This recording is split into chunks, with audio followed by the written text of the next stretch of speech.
passed away this last May at age 81.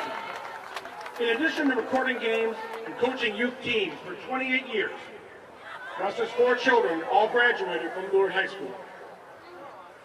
We want to extend our gratitude and condolences to Russ and his family for their support of Lourdes and Catholic schools. Please take a moment of silence to pray for Russ and his family.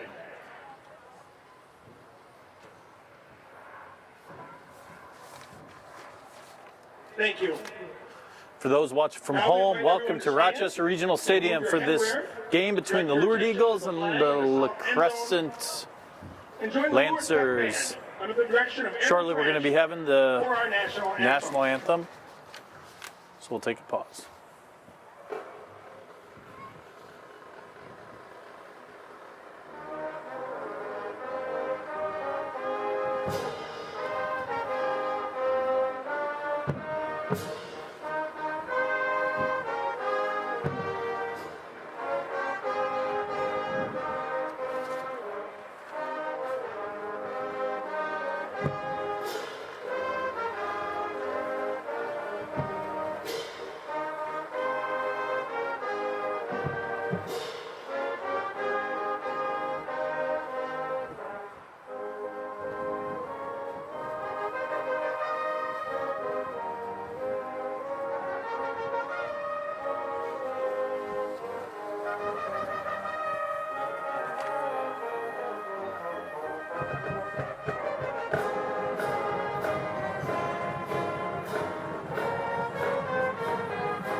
Another beautiful rendition of the national anthem by our Lourdes High School marching band. And again, thank you for tuning in tonight for the Lourdes Eagles versus the LaCrescent Lancers here at Rochester Regional Stadium. A bit of a rainy one here tonight, not quite the weather we've had before.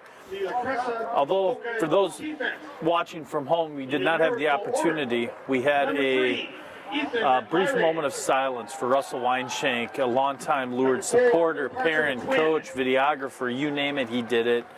Hall of Fame award winner. Russell passed away just recently. He had 3 boys that participated in the Lourdes High School football program. That was a beautiful moment of silence for that family. Steve Weinshank, who still continues to carry on his father's legacy, helping out with the various sports, taking photos, a tremendous photographer. So thank you to that family, and thank you to Russell for everything he brought to Lourdes athletics and the Lourdes system. Amen. Amen. Yeah, and it's really good, like you say, to see Steve out there carrying on the tradition of his father, and the photography is phenomenal. I got to tell you, as a parent, you know, I get the photos after each game, and it's spectacular. Sometimes the best part of the photos is our ability to second guess the officials. You know, we get that freeze frame photo showing that maybe the knee was down and maybe it wasn't a fumble. We don't ever question the officials. So we're currently going through some of the introductions right now for the Lourdes Eagles. Brandon LaRue, Adam Hutka. They're about to announce the Eagles. Now the offensive starters for the Lourdes Eagles. First, the offensive line. Number 50, Mardeshae Pearson. So number 50, Mardeshae Pearson plays center for the Lourdes Eagles, a senior. Number 51, Colin Weinshank. Number 51, Colin Weinshank, also a senior, plays tackle. Grandson of Russ Weinshank. Number 52, Will Roth, one of the guards for the Lourdes Eagles and a force on defense. Jonathan Bergman, a youngster on this offensive line, the sophomore, plays guard. Isaac Wenzel back out for football this year, plays tackle for the Eagles. This game, he was out last week.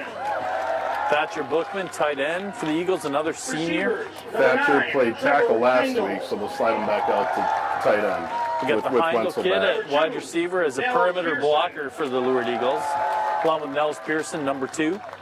Running backs, number 30, Ed Lovely. Ed Lovely. Sophomore, 2 one of the lovely combo. Caleb Akimbaloo. Caleb Akimbaloo, the tailback for the Eagles. Number 4, Adam Selner. And Adam Selner, number 4, the quarterback for our Lourdes Eagles. Well, we got an interesting matchup tonight. I mean, I recall last year the Eagles escaped, and I'll say escaped, LaCrescent with a thrilling game. It was 41-36. I had to look it up. Going into, you won't see a wilder game than that one.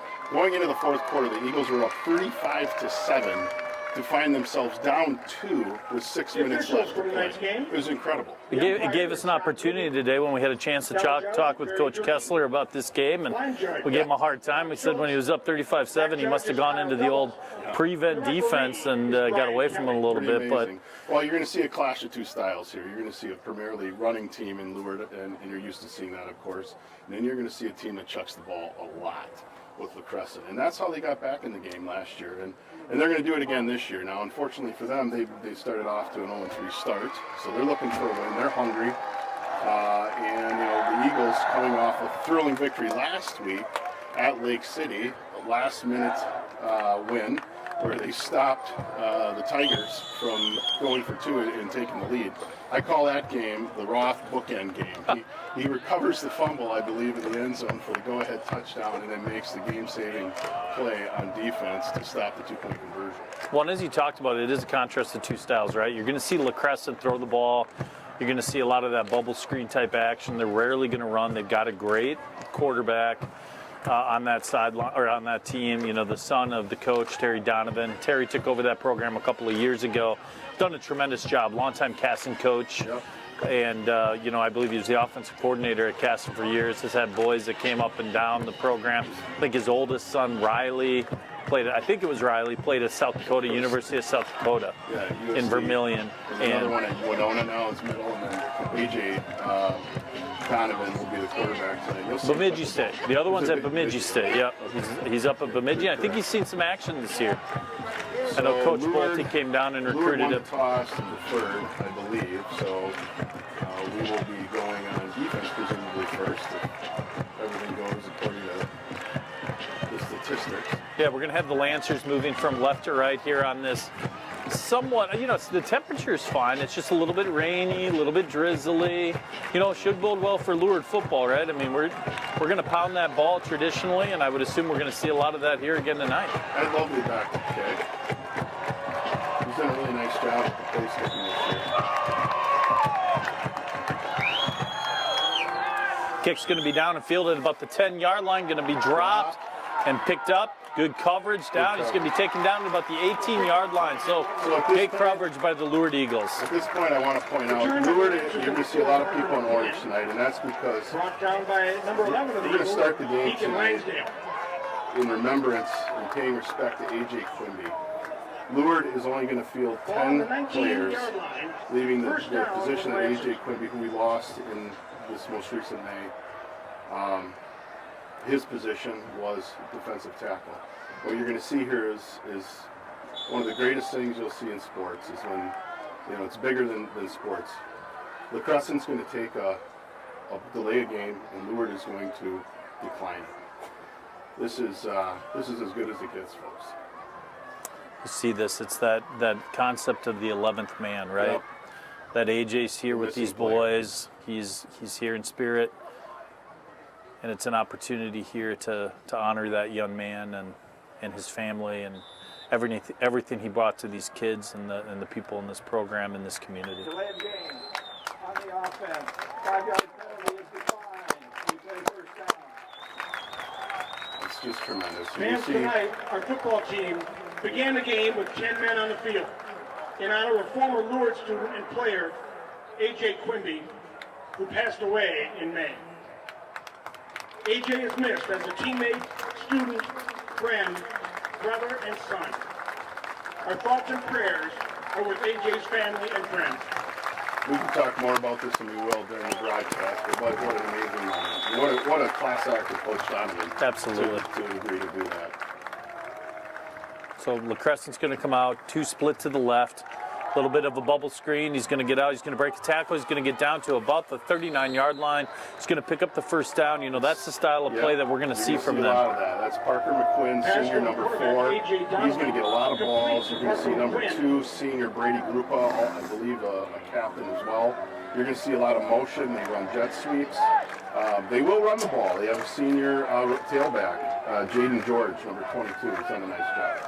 So under center here, the give. He's going to go up the middle for about 4 yards. We're going to have second down and 6 for the Lancers. Again, like you said, we're going to see, I would assume we're going to see about 70% of the plays go in the air, about 30% on the ground. Of course, that's dependent upon the circumstances and the situation that we see out there. I think you're going to see a lot of the trips, like you're seeing, split out to the right here. So we got trips right to give up the middle again. Bookman's going to find the ball carrier. We're going to have third down and long. It's going to be third down and about 6. LaCrescent set up quickly there. Big down here for the Eagles. You know, last week, they struggled getting off the field on third down with an excellent quarterback-receiver combination that Lake City has. You're facing, probably, one of the top 1 or 2 or 3 quarterbacks in the division here in seeing Donovan. So they're going to have trips to the right. Donovan again under center. Single back. 4 goes in motion. It's going to be the jet sweep give. He's going to get the edge. He's going to get the first down just beyond the sticks. It's going to be first down and 10 for the Lancers at about the 41-yard line. Nice play design. Knocked out of bounds by number 10, Eric Nelson, the Eagles. Nothing that we haven't seen on film. No, and the Eagles expected this. They just got to step up and make a play there. So the Lancers going to come up to the ball again. We're going to see trips right. A lot of these same formations are often going to have 4 receivers split out in some form or fashion. It's going to be the give up the middle again. It's going to gain about 5 yards. It's going to be second down and 5. The Lancers are, picking up a little bit here in the ground, a little bit in the air. Eagles need to get a little tighter up front here right now. If the Lancers can run the ball like that, it's going to be a long night. Comes under center. Again, a little jet sweep action. The give to number 4. He's going to get to the edge. He's going to be taken out. I think he's going to be just short of the first down, going out just before the sticks. Quinn again. It's that same action we saw on the third down conversion just previously. Well, the slot receiver, he's coming in motion, and he takes the jet sweep. And you can see what Donovan's trying to do here. Obviously, by splitting out those receivers, you're going to bring your linebackers farther out, right? Because they have to come out in coverage and what is essentially a 4-4 defense. So we're going to have third down and short. Up the middle, Donovan's going to get that first down. So we're going to have first down and 10. It's going to be another first down for the Lancers. Sticks are going to move. They're doing what they wanted to do, spread them out, get a little bit here and there. But I'm surprised they're keeping the ball on the ground as much as they are to start this game. You wonder what the conditions here. It's not really raining. The field's going to be a little bit wet, so you might pick up some moisture just from the ball being on the ground and whatnot. I think they do a good job of wiping it off. A little bit of a bubble screen. That's going to be down on the ground.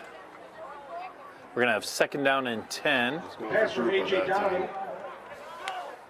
And that's a big down. The previous 2 series, he was our previous 2 set of downs. So I think we were giving up 5-6 yards on first down. It's a different game when you can have them in second and 10, when you can know they're in a passing down. Now, I'm not to say they wouldn't run here, but just ask the Vikings and Kirk Cousins when he gets pressure up the middle on third and long. So here we go, second down and 10. Again, Donovan under center. 2 split to the right. Quick toss. He's going to get again another first down. He's going to be down to about the 33-yard line into Lourdes Eagle territory. It's going to be first down and 10 for the Lancers. Yeah, it looked like Deacon Langsdale was really close to possibly even picking that one off if he steps into that quick pass. It's almost I don't even know if it was a slant or just a hitch. Who's our right defensive end? Is that Weinshank, correct? That's yes. Weinshank, yeah. So here we go again. Donovan under center. 2 split right, 2 split to the left. Here comes that motion. There's going to be the give up the middle. Nice little cutback by the Lancer tailback. He's going to gain about 4 yards. It's going to be second down and 6. Yeah, Jaden George, he played a lot last year. They lost. They lost some key players. Carter Todd last year was just a tremendous wide receiver. He graduated. But Jaden George played a lot last year.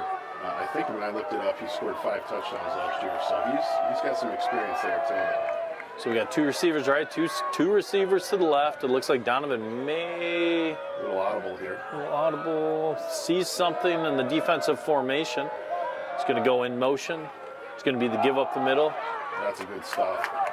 Nice job by Martiche Pearson step up and make that tackle. I like the action by LaCrescent, right? You put that guy in motion, you've handed it off twice in the same situation. Opens up that middle a little bit, so nice job by our line and our linebackers. You got Michael Luff, who's coming at freshman, coming in at left defensive tackle while he'll switch. They swap depending on the formation. It's going to be third down, 2 to the right, 2 to the left. Donovan under center. He's going to look, quick pass again, a little quick hitter. He's going to get out for the first down. Break a couple tackles. He's going to go out at about the 19.5, I believe. I think he's going to be spotted a little farther back.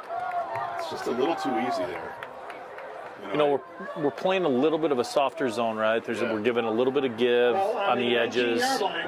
First down for the Lancers. So we're going to have first down and 10. Ball's going to be at the 19-yard line. Again, same formation by the Lancers. Comes in motion. A little bit of pseudo play action. He's going to throw deep. And it's going to be dropped by number 4. That was a pretty good throw. Got it right on that back shoulder. Excellent throw. Pretty good coverage. I mean, just a really excellent throw. Quinn could have made that catch. It would have been a difficult catch. Yeah, that was a really nice throw by Donovan. You know, he knew where he was going. Receiver in a nice route. Nice job by Lovely, though, being right there. So we're going to have second down and 10. We're going to be behind the chains just a little bit here.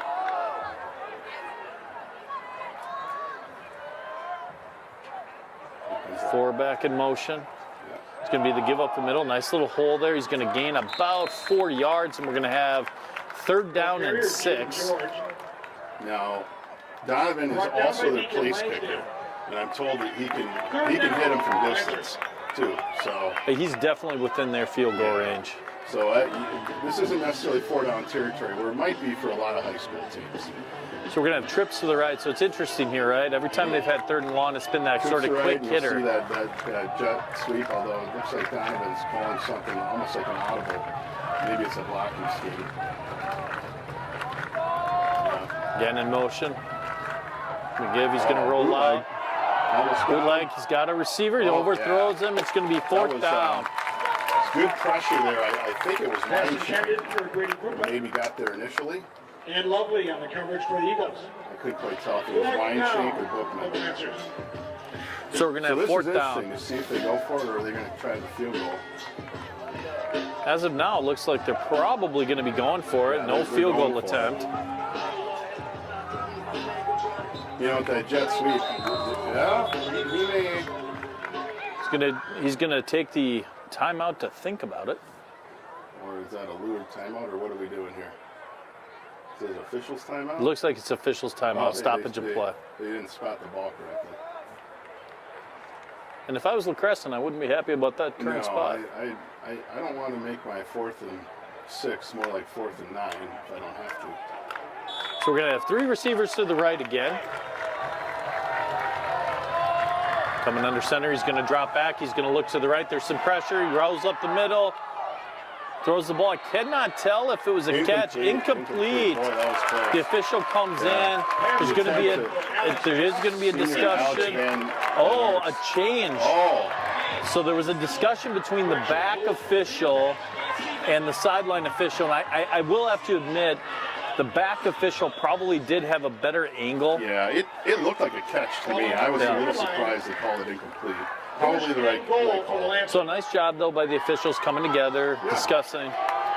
So we have 2 to the right, 2 to the left. Unfortunate for Lourdes. It's a In motion. It's going to be the give up the middle. Tough run. I think he's going to stretch out for the touchdown. It's going to be the LaCrescent Lancers scoring first tonight, and they're going to take the lead 6-0 here on this rainy day. It really was. I mean, Lourdes defense really didn't have any answers for what they were presenting here. I mean, whether it was a run or the jet sweep or the quick hitting passes, it seemed to be all there for Donovan.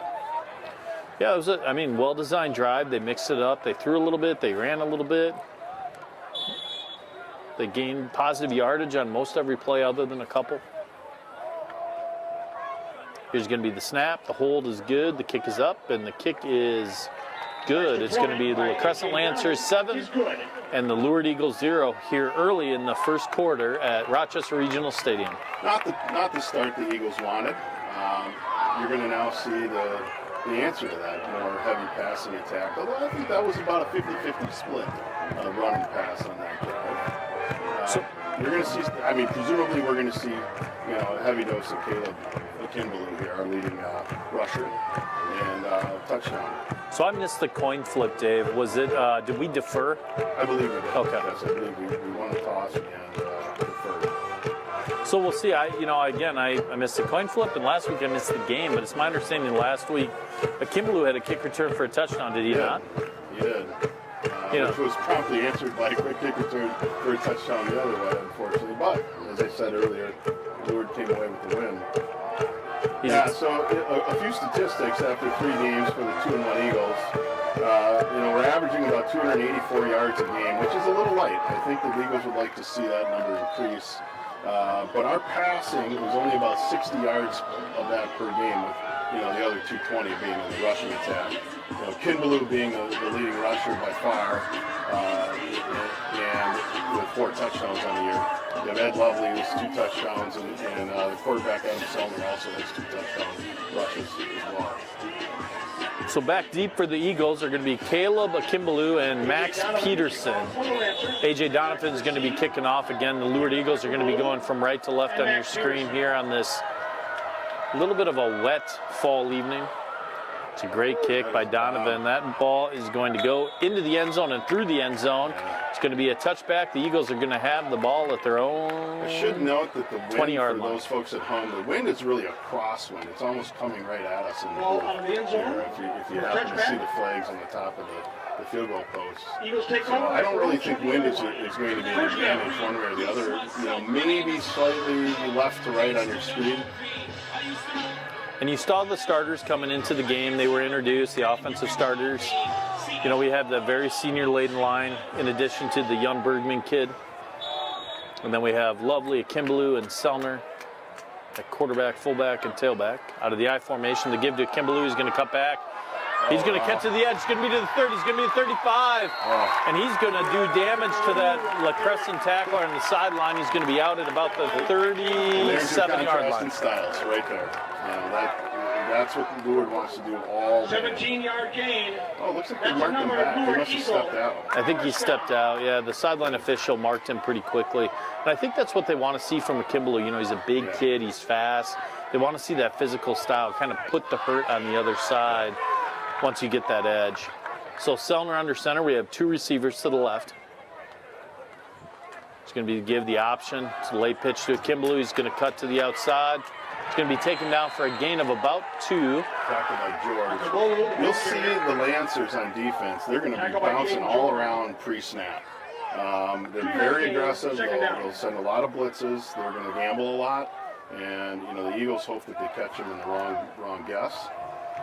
And, score some big plays, some big touchdowns. Haven't seen a lot of those this year. No. Big touchdowns. Which is a staple of the Lourdes offense, right? Really? That option offense can lead to big plays in the running game.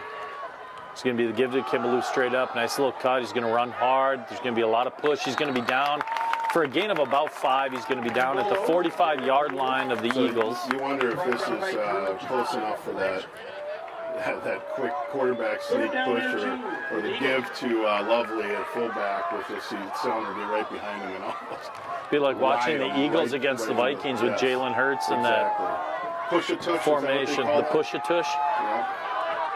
Here we go, Selner under center. He's going to need 2 yards for the first down. Give to Kimbaloo. There was absolutely no room to run. He came off the edge. Stop for a loss. Looks like the punt team's going to come out on that. It's going to be 4th down and 5.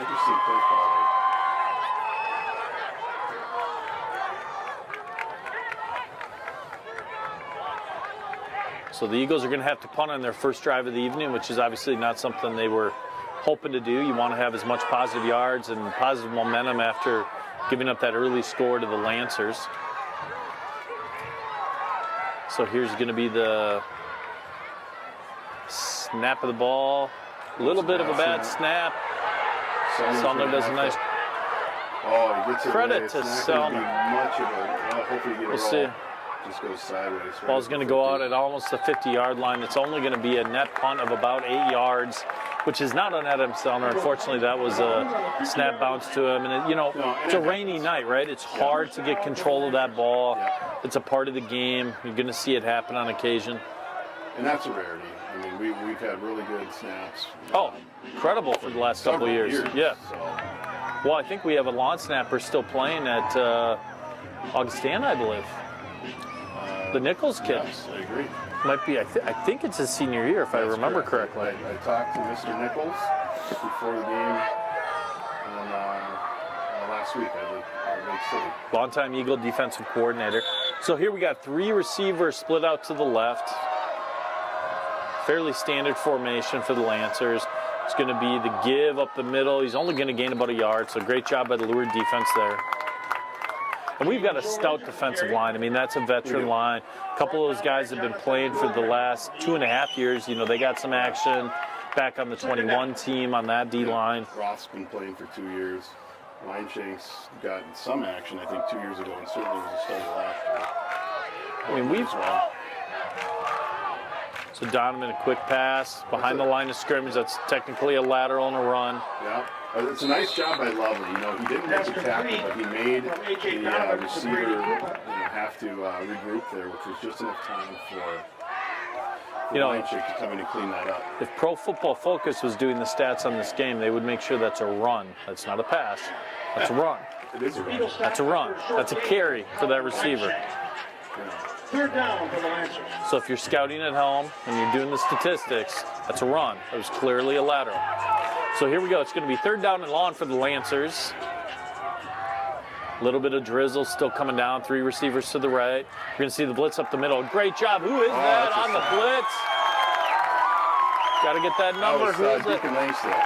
Deacon Langsdale on the blitz. Yeah. Nice, a Really nice nice mix-up for Coach Kessler. Yeah, I like that. You got to mixing it up a little bit, showing them something a little different in a clear punt situation.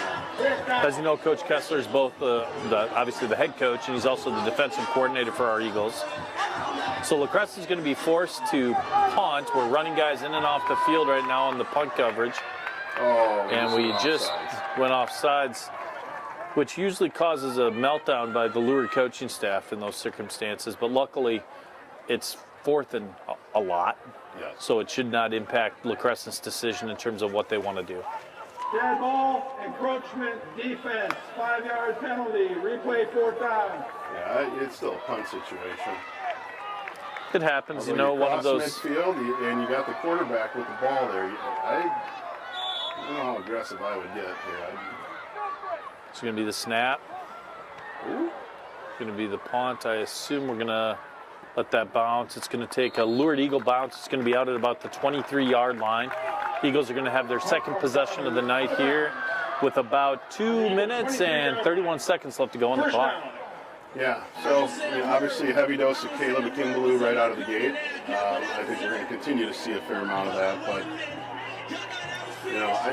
I guess I'd like to see Lourdes show a little bit else, and maybe get some other aspects of the offense going here. I think that will help burst Caleb a little bit more.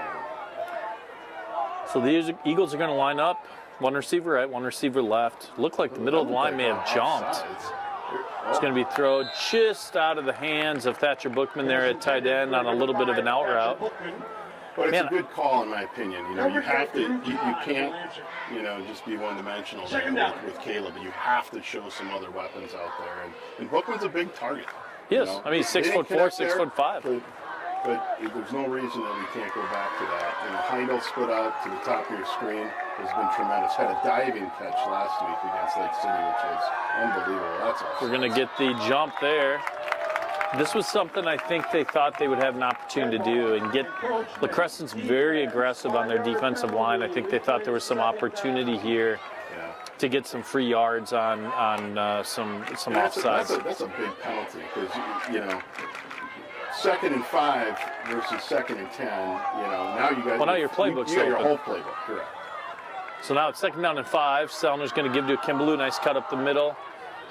He's going to be taken down after a gain of about 3 yards. We're going to have third down and short again, so almost the same down and distance on the last failure to convert on third down. Looks like we've got lineman down. Can't quite tell. I think it's Jonathan. We'll give it a moment here as the medical staff tends to our young guard.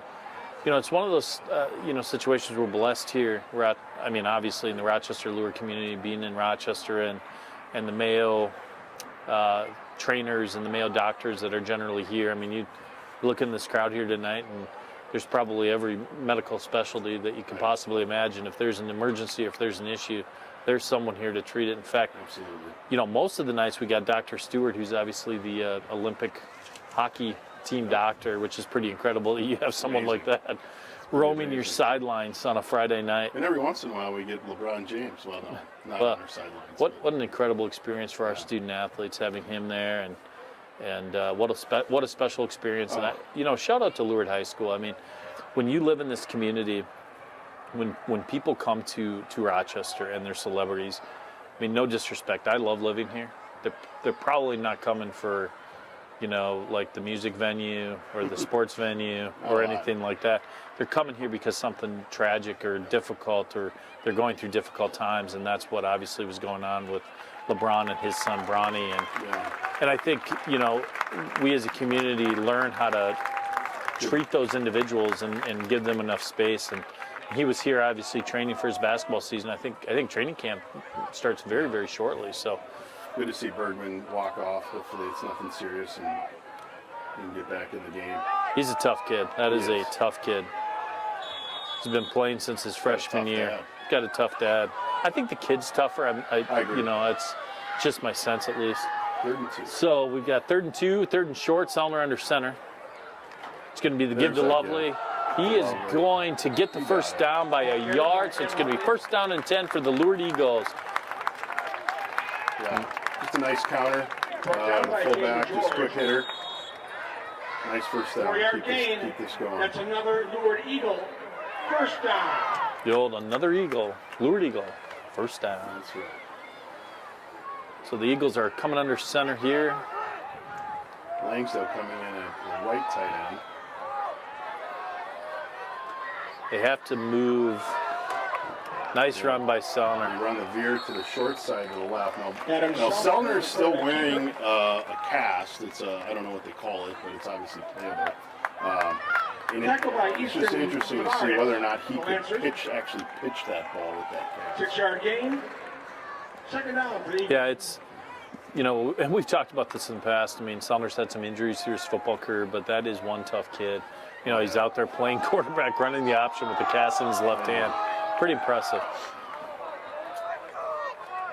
So there's going to be the give to a Kimbaloo. He's going to try to hop over a would-be tackler. It almost looked like a pulling guard that got tripped up. Yeah, Roth. Looks like Roth just lost his feet.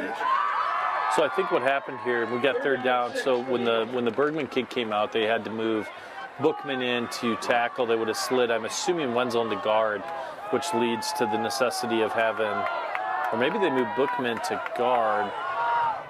No, who do you have at the right guard? Can't quite tell. So Selner's going to drop back to pass, going to look to his right. I believe that is picked up by Martache Pearson, and he's going to take it for a 1st down. So it's Jake Geyer's in the right guard. Jake Geyer's in the right guard. So interesting. I'd love to see the replay of that. It's interesting. I thought Selner's arm was moving forward and that it was probably an incomplete pass. But like we will absolutely take that. That's another Lourdes Eagle. 1st down. So we're going to have 1st down and 10. Selner again under center after the kind of fluky 1st down by Martache, his first career carry, I guess, or fumble recover. The Kimbaloo's going to cut up the middle. He's not going to gain much. I'll tell you what, there is not much room for Caleb right now. You got to think that every team is just going to key on him. I haven't really studied it or seen, do they even have an extra guy in the box? Brought down for a loss. Have to keep an eye on that. by Ethan Myrie. It's the end of the quarter. It's going to be the end of the quarter. The Lourdes Eagles are going to be down 7-0 to the LaCrescent Lancers. I wanted to bring everybody's attention to at halftime today, at the tail end of the half, I'm assuming we might have a performance by the band, but longtime athletic director Mark Peters is going to come up and have a brief conversation regarding the Hall of Fame.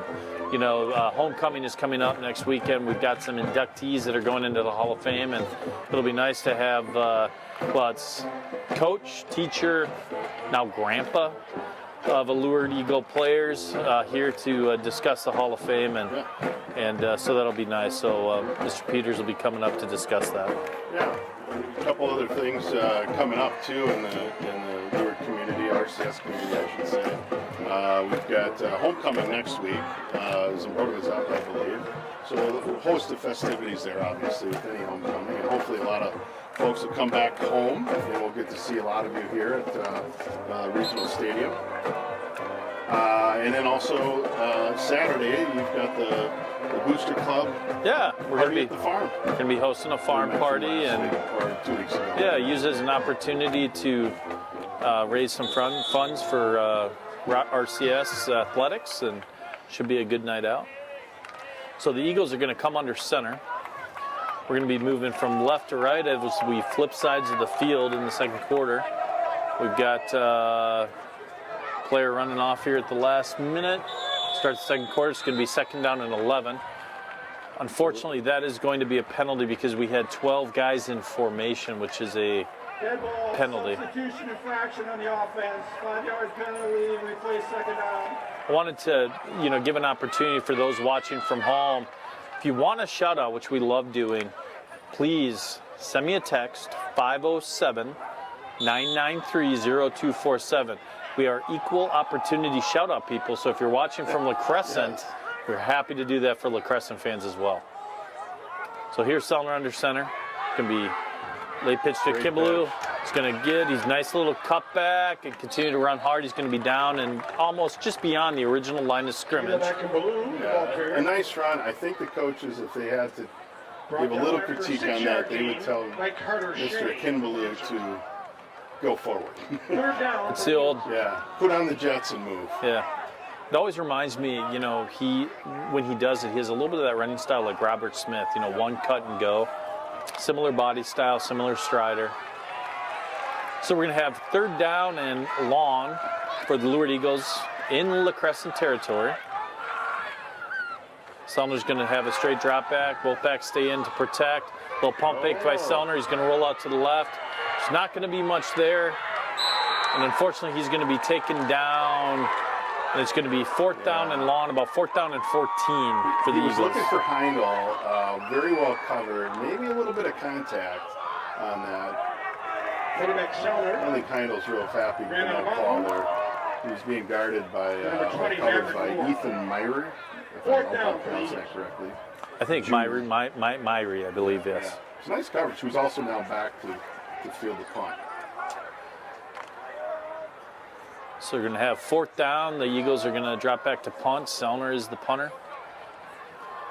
Early here in the second quarter, it's going to be fourth down and 13 for the Eagles. It's going to be what I'm assuming is a delay of game. Dead ball, delay of game, offense, 5-yard penalty. I'll tell you what, sometimes I'm not 100% sure, but it seemed like that clock got rolling quick on that one. Very quick 25-second. Well, the Eagles are going to set up right away. They were prepared to punt, so they're prepared to punt again after that delay of game.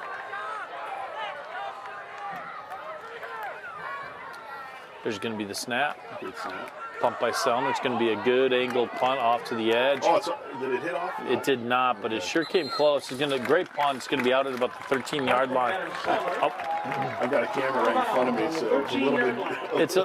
It's a little harder tonight. When we got a little bit of rain, we keep that window sort of partially in, so you can't move around quite as well. So I wanted to give a little shout out here to Will Ross, Aunt Sandra, and Uncle Denny watching from Tallahassee, Florida. How about that? I like that. Nice weather, I hope. He's got a big game tomorrow against Clemson. Then he's also got his cousins Vince, Mel, and the girls watching down in Mississippi.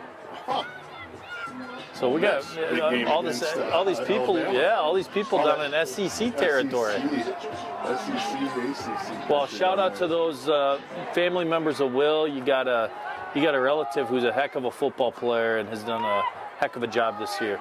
Well, both sides of the ball. Give to LaCrescent. It's going to be a nice little hole. He's going to be met in the hole pretty quickly. Stuff that up pretty good.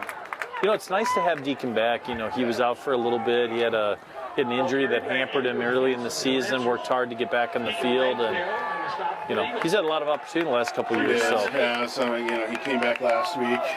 Ended up going out with maybe wasn't quite sure it was an injury, but great to have him back. You see him wearing a knee brace there, but that's really common these days. You know, Heindel coming off of a number of injuries over the last few years, and you know, they make these braces. You know, it doesn't seem to hamper him much. So it's going to be second down and about 8. Lancers are taking their time under center. They're in no rush. 2 goes in motion. It's going to be a little bit of a rollout for Donovan, get some pressure. He's going to throw into the flat. It's only gain of about 1 or 2 yards, so not much on that play. It's going to be third down and about good pressure 5. by Bookman on that play coming off the left side at the end, forcing a pass. Probably a little quicker than Donovan had hoped for. So for the, you know, one of the things you talked about, Dave, at the beginning, obviously, you know, it's a special game for the student section, for the players, for families. I'll finish here in a moment. He's going to roll out. He's going to throw out of bounds. It's going to be fourth down. Weinschenk is just beside himself. He was totally held. But yeah, players are seeing, calm down, young man. But it's a special night, and so you see out in the crowd, and you see the student section, and we're obviously here in the booth wearing these T-shirts in honor of A.J. Quimby. And I had gotten a text message from someone asking about that, so they're here in honor of A.J.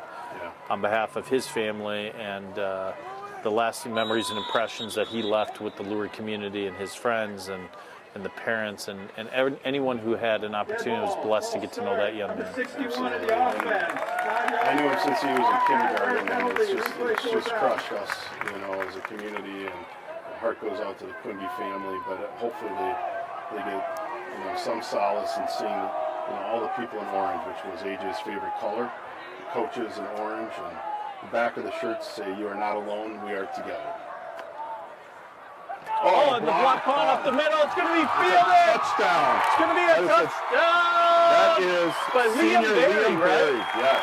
Liam Berry. How about that? That's how you. I believe it was blocked by Lovely. I think Ed Lovely got in there if I had the number right.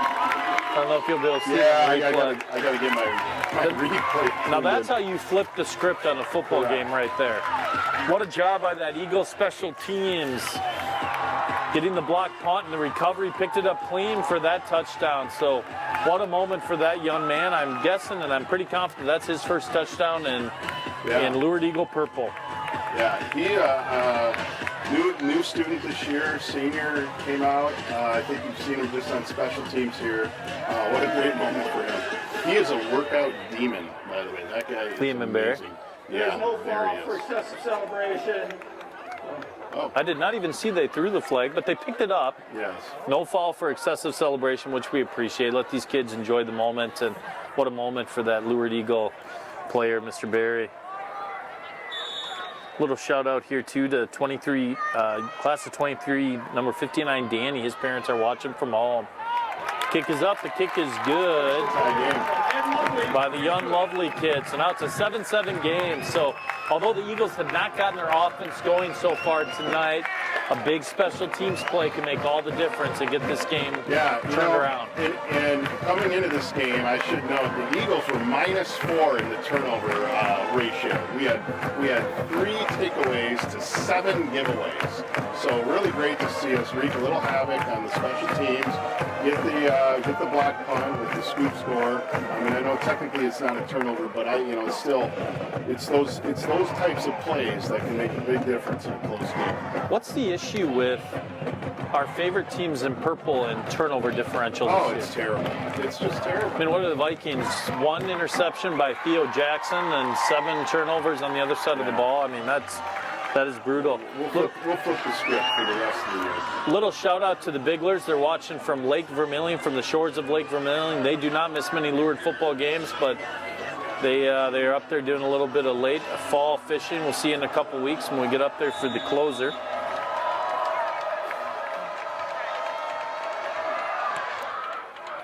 That's a good So it's going to be a kickoff. Oh. It's going to be fielded. It's going to go. He's still.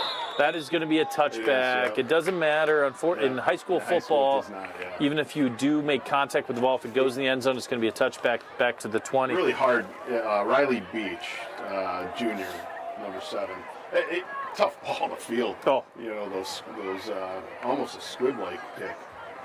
So I wanted to, I got a great text message, and he didn't say his name, so feel free to send your name too, but I love it. It's from one of the LaCrescent players from last year. Oh, yeah. He said, hey, do you remember that game from last year? And, you know, we've tried to actually get it out of our memory. You know, that was hard as fans. We were standing on the sideline not calling that game and watching you guys come back from that 35-7 deficit. Todd and some of these players here, I can't remember all the names of the Lancer players, but it was an unbelievable comeback, as I said earlier. I mean, it was, and it came down to, if you remember this, they were driving to basically go ahead and salt it away, and Eli Haight rips the ball out. Lourdes gets the ball, and I think we had to march something like 95 yards or something like that, and ended up scoring a touchdown on a reverse to Aiden James, now graduated senior, or Aiden James. Oh, it was an incredible game. I mean, Coach Donovan, I mean, what a great job.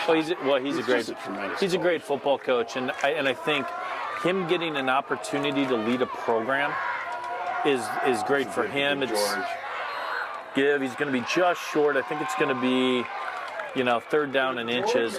But Coach Donovan getting an opportunity to lead a program, and that was shut down for 2 years. They did. I mean, when our boys were seniors, I don't think we got to play. Did we play? We did that year, but the 2 years before, they didn't have a varsity team.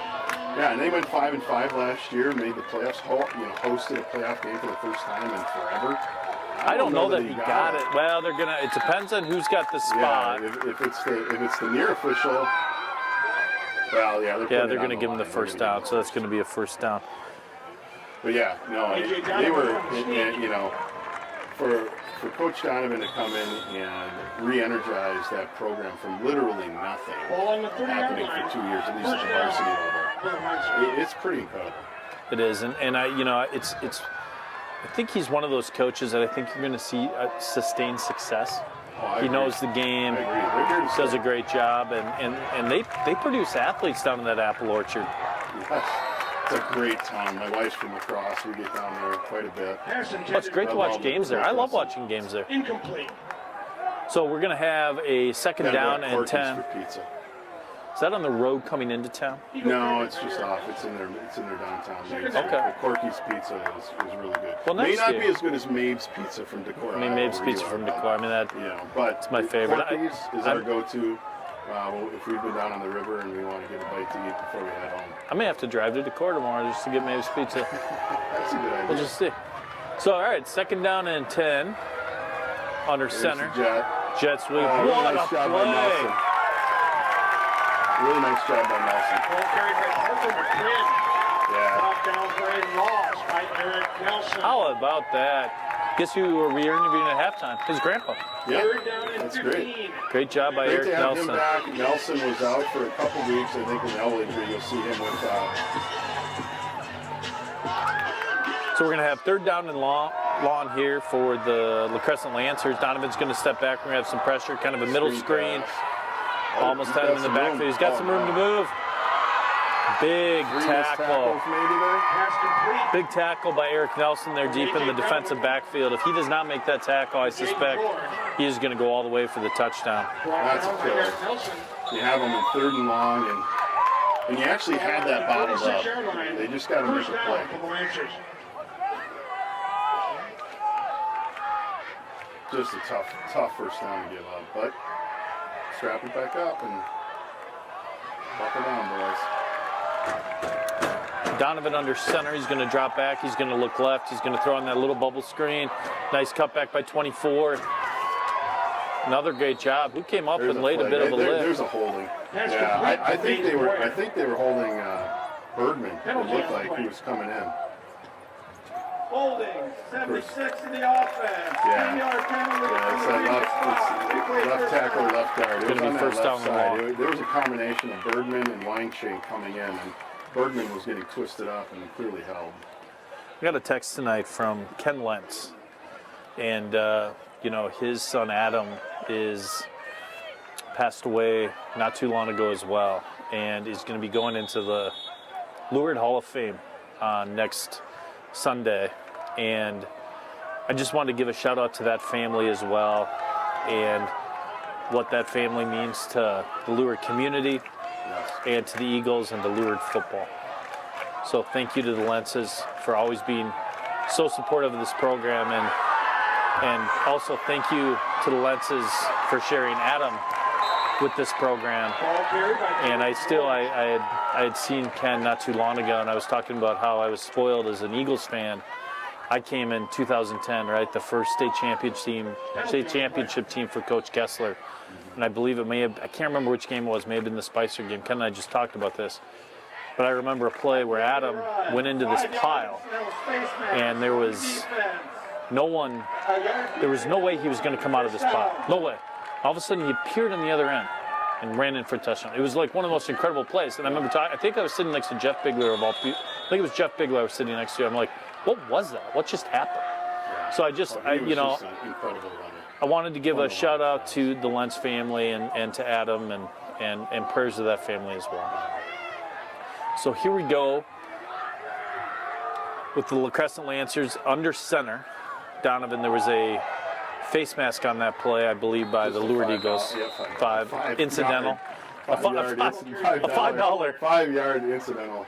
I guess it is like a $5. They don't have that. It is Not in the pros, but yeah, it's like a $5 face mask if it's only incidental. Yeah, if you get Yeah. you have to pay $1 for every yard. Yeah, it's like a swear jar as a kid growing up. You get a face mask, you pay into a fund. Goes to the booster club. So under center here, 2 to the right, 2 to the left. Quick throw by Donovan again. Nice cutback. Tell you, number 4. What's number 4's name again? McQuinn. He's got a little shimmy shake to him. I'm impressed. We've seen him on probably 3-4 maybe jet sweeps and a number of these quick hitters, these hitches. All right, a little shout out here. We got a birthday party going on today. So Keegan Peeler, okay, Coach Jensen's grandson, having a birthday. So shout out to Keegan. Happy birthday, kid. Happy birthday. And to all those St. Francis boys with them, future Eagles, that's what we like to see. So That's shout out to play. you, Keegan. Nice job by Roth getting in there. Pearson finishing it off. Marshall, I should say. There's 2 Pearsons. And by the way, Keegan, it is great to see your grandpa back on the sidelines. That's where he's meant to be. So we got LaCrescent. They're going to have second down, and it's going to be long. 3 receivers to the left. Donovan remains under center. Quick throw out. Great job. Yeah. What do you call? What is it when a bunch of Eagles come together? Well, it's a convocation of Eagles. I don't know what a group of Lancers would be. I bet we could find that out. Isn't that like an army? I mean, I don't know. Wouldn't Lancers be like? I'm a gonna little go. more, like I'm gonna go to the, level? maybe. I mean, I'm gonna go to what's called the Google machine and try to find out. I'm guessing. You think Coach Jensen has a Google machine? Coach John Jensen? Yes. No. I believe he still has a flip phone. There's going to be the give, nice little cutback.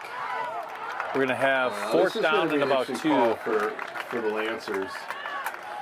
You know, it's interesting. I don't think they're going to kick a field goal. I don't think they believe that they're going to be able to win this game by kicking field goals. It's going to be a give and take throughout this game. I think they're going to go for it, especially with the 4th and 2, 4th and 3. You got to think that they're going to be looking to Grupa or McCourt. Although they've had a lot of success with George right up the middle. got a lot of options here.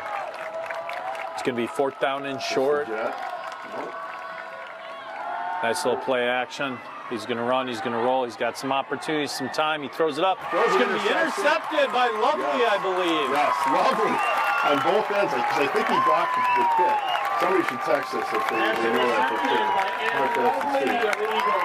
What a job. He stayed there in coverage. He had backside help. He didn't need to get too deep there. This might be the Lovely game. Eagles take over on their own 20-yard line. So far? Well, I don't disagree. That's way too corny. Did you say it's too corny? I said that's too corny, yeah. Too corny? Yeah. It's a bad dad joke. Yeah, that's okay. That's all right. We're not here for comedic relief. Well, sometimes we are accidentally. So we have a stack formation. Is it the I formation? Yeah, it's I. Oh, Kimberly looked like he slipped there. But yeah, we're actually in the stack formation. I don't know that we've seen stack. Now, I was not there last week. That stack formation is their 2 tight end. Well, that last week they couldn't do it because Booker was playing tackle. Oh, that's so we right. Really that's didn't right. have the 2 tight ends to really run that. Not that I recall. I don't recall seeing it last week. But yes, they were in the I formation, as anticipated.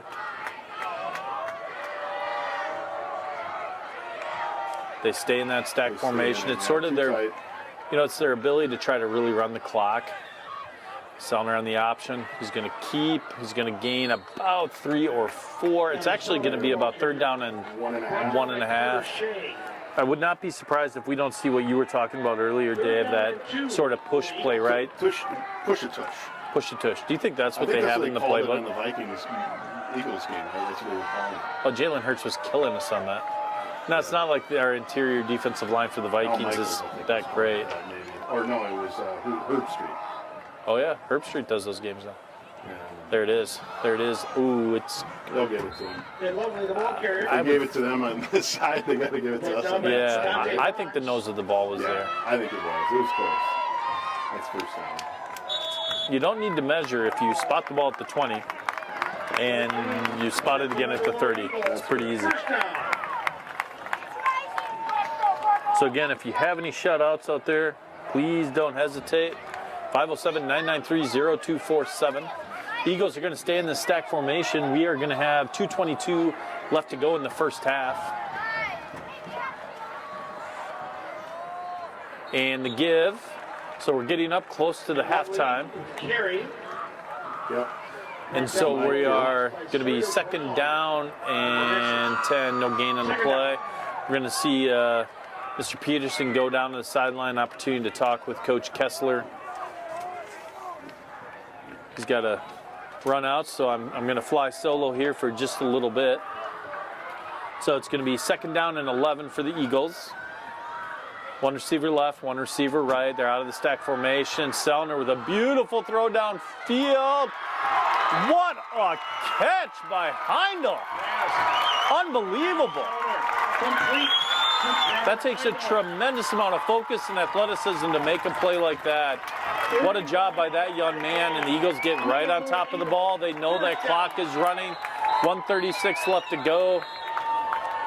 I can't tell what we have, maybe a timeout by the Eagles.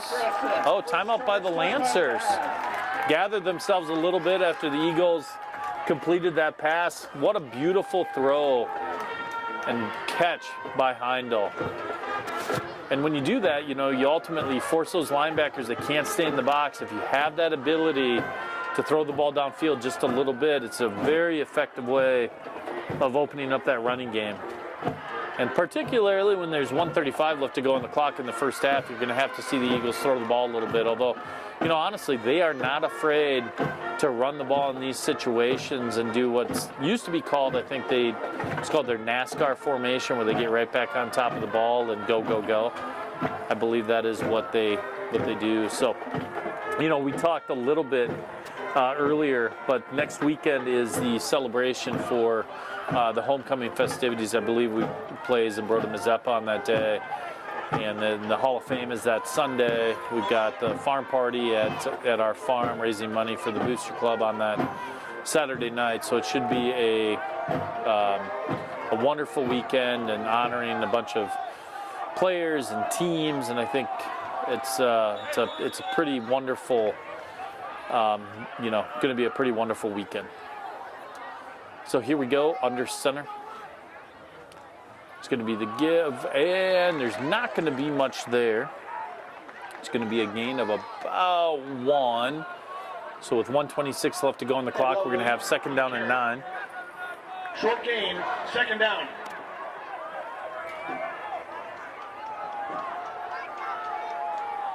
So we're going to have Sellner under center, 1 receiver left, 1 receiver right. It's going to be the pitch to Akimbaloo. It's going to be fumbled. He's going to be picked up by Akimbaloo. It's going to be down at about the 45-yard line. I assume we may see a timeout. We do not see a timeout by the Eagles. So we're going to have 3rd down and long. Want to give a little bit of a shout out to another LaCrescent family who's number 19, Mason Conroy for LaCrescent, from his mom and Justin that are camping in Wisconsin. Now they want me to say go Lancers. I'll give you a shout out, but I won't say go Lancers. But I appreciate you watching while camping. I hope you guys have good weather. I hope you enjoy yourselves, and good luck over the next 4 years to Mason. Sellner drops back, little screen out to Lovely. He's going to be taken down at about the 39-yard line. He had some guys out in front. It looked like maybe Lovely got a little bit beyond his blockers, and the play didn't set up maybe quite as was intended. So you're going to have 4th down and 10 with 24 seconds left to go on the clock.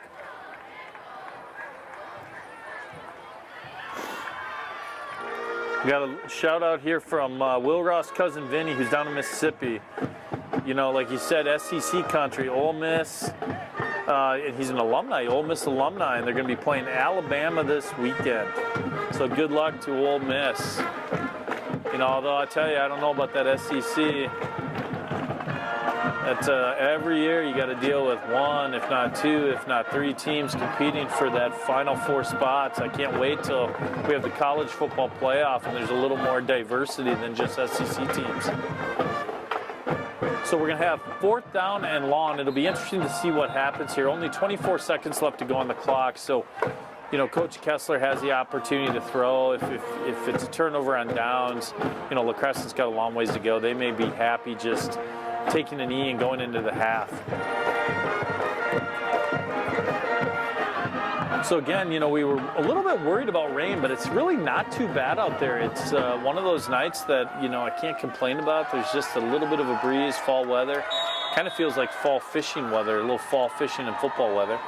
So here we go, 4th down and 10, 24 seconds left to go in the half. It's going to see a timeout by Coach Donovan here, after he sees how the Eagles set up. Was in the slot. Peterson was in the backfield.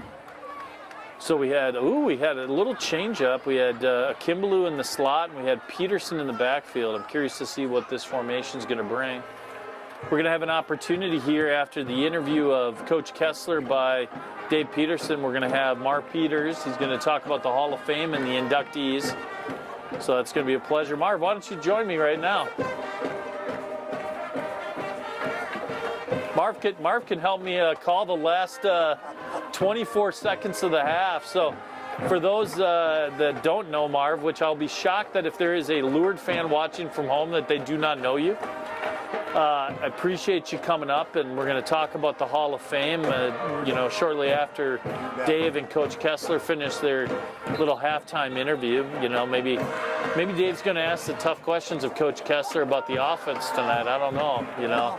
Hasn't quite got going like we expected. We just haven't been able to figure out that crazy defense that they play with those guys in front, moving all over the place, and a lot of movement. They're shutting down the fullback, which then we're able to jump on Taylor. So here we go. We got trips to the right, new formation for the Eagles. Sellner under center. He's going to back up. It's going to be 4th down. He is going to get sacked. It's going to be a turnover on down. LaCrescent is going to have the ball at their own about 43-yard line. But, you know, good choice by Sellner. It didn't look like he had enough time to load up, and you don't want to take a chance of getting a fumble there and you know, have any opportunity for them to move the ball down the field too quickly. So we're going to have 18 seconds left to go. It's going to be 1st down and 10 for LaCrescent. Would not surprise me if they don't take a knee here. What would you do, Mark? I mean, you coached Lourdes football for many years. What would you do in this situation? You know, they threw that great screen. They had that great draw that they ran already. I think they might want to try to throw short and run long. Try short. All right. Throw short, run long. I like that. Safe play, right? You're not going to run the risk of the turnover. Because I'm sure we're going to back off a little bit, or at least we should. Get a little deeper. Get those safeties a little deeper. It's got 2 receivers right, 2 receivers left. Coach Kessler matches Coach. Oh, delay game. So it's going to be 1st down and 15 for the Lancers. Let's see what they do here. I think we played a pretty good game defensively once we got past We have. that first drive. You know, it's so hard for an offense to put together 10, 12 play drive, and they did it. So Donovan's going to step back. He's got decent protection. He's going to move around a little bit in the pocket. He's going to throw over the middle, almost picked off by Akimbalu.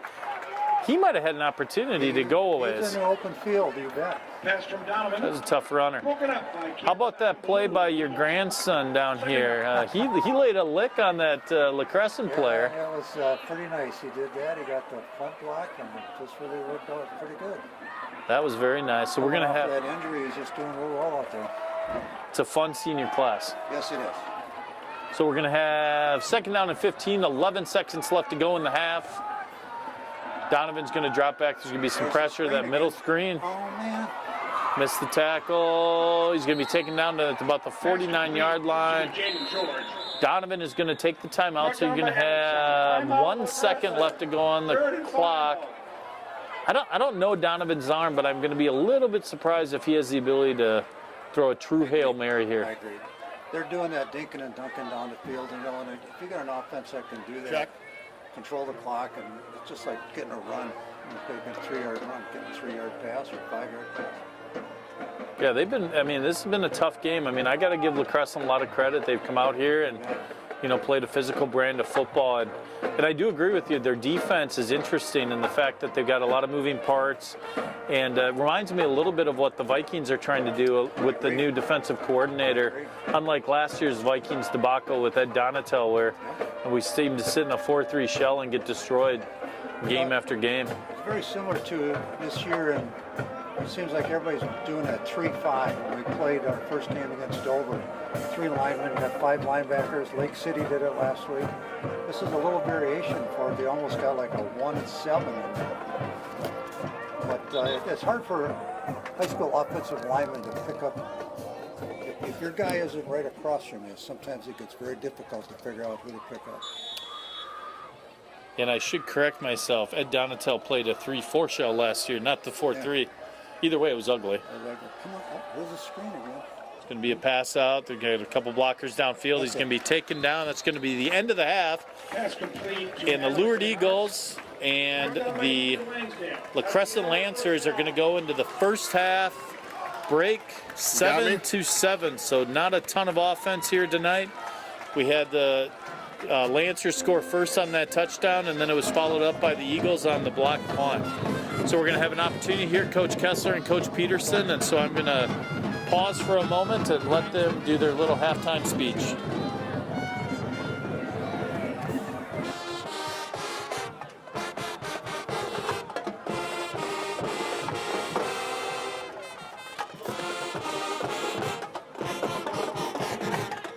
Coach,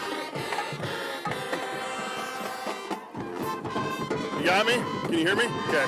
Here with Coach Gus. So, Coach, first I just want to talk about the beginning of the game and the tribute to AJ. What a powerful moment. I mean, what did that mean to the team and, from your experience in all the years in the RCS community?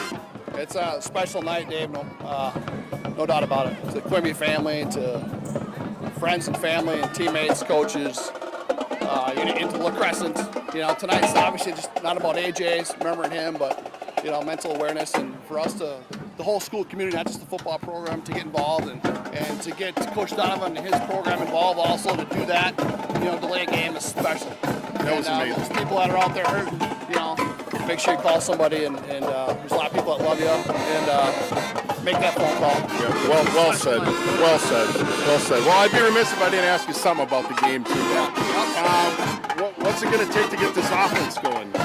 Great question. They're playing really aggressive up front. We got to mix up the count because they're teeing off. a lot of guys line scrimmage. We've got to find a way to get to the next level. We've got to do a better job up front communicating and have our eyes up, get to the second level guys, since we're not doing that right now. Defensively, besides the first drive and the last drive, Ed made a huge play there, which is critical. I wish we could have capitalized on that, but we started the ball in the second half.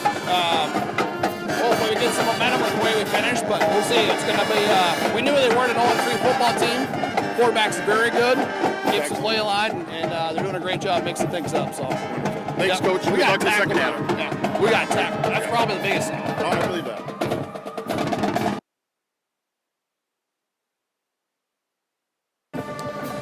All right, we're back here. I've got longtime Lourdes Athletic Director Marv Peters, longtime coach Marv Peters, now longtime grandpa Marv Peters here. And we got an opportunity here to talk about the Lourdes High School Hall of Fame celebration, which is going to occur next weekend on Sunday, I believe. Correct, Marv? Correct. It's a Sunday after homecoming game, so it'll be October 1st. Starts at 11:30 with a little social hour, 12:30 luncheon, and we've got a short program to honor this year's class that's going in. And if you look at the history of Lourdes athletics, there are so many people to honor, and this is another great group that we're putting in. Jim Oley, good football player, he's a wrestler. Elissa Lenti Zeman, tennis player, basketball player, one of Dick Sherman and Myron's cohorts years ago. We've got Chelsea Turner, who was one of the forerunners in girls soccer for our program. And then we're honoring Lentz. Help me out. Adam Lentz. Adam Lentz, thank you. And Adam has left us, but we're going to honor him along with that 2010 Kessler's first state championship football team. So we'll have a lot of those young guys there that day. Coach going in is a longtime girls basketball coach, softball coach Tracy Kidd, and then our Gene Iden Award is going to a longtime volunteer and track and field for Lourdes, Glenn Amundsen. So that's kind of it in a nutshell. It's just great to get together with the alumni, get together with these people going in and celebrating what they did for Lourdes High School. So pressure pack question for you. Are there still tickets available or no? Is it sold out? This is Lourdes High School. There's always tickets. Always tickets. We'll always make space for you. Yeah. So reach out to the athletic office, Yeah. Eric Larson. Eric just told me that if they go online to Lourdes Activities, there's a site there where you can get your tickets, or just call the athletic office and they'll line you up. That's fantastic. And I know, Marv, some of these people that are going into the Hall of Fame, you had an opportunity. My understanding is, did you coach Jim Oley at all? You did? Okay. Yep, I did. Jim was a linebacker for me back when I was defensive coordinator for Joe Mayer. A heck of a player, sideline to sideline linebacker, good kid. Turned out to be a good man. That's fantastic. Well, again, and I've said this before, Marv, we appreciate everything that you bring to the Lourdes community, still bring to the Lourdes community, and everything that you did over all those years. Now, and I'm gonna get you on camera. And I'm gonna put some pressure on you, because so next Saturday we got a party at the farm. So we need to get you and your wife out there, okay? So we got a farm party raising money for Eagle Athletic Booster Club. So Okay. I'm putting you on camera. I'm going to try to get you out there, okay? We'll try to give it a shot. That's what we're talking about. We got Powers. Joe's going to be doing he's going to be doing some catering for it. Nice. And then thanks to Andy Potaruca, he's going to be making a bunch of meat. We've got, Oh, nice.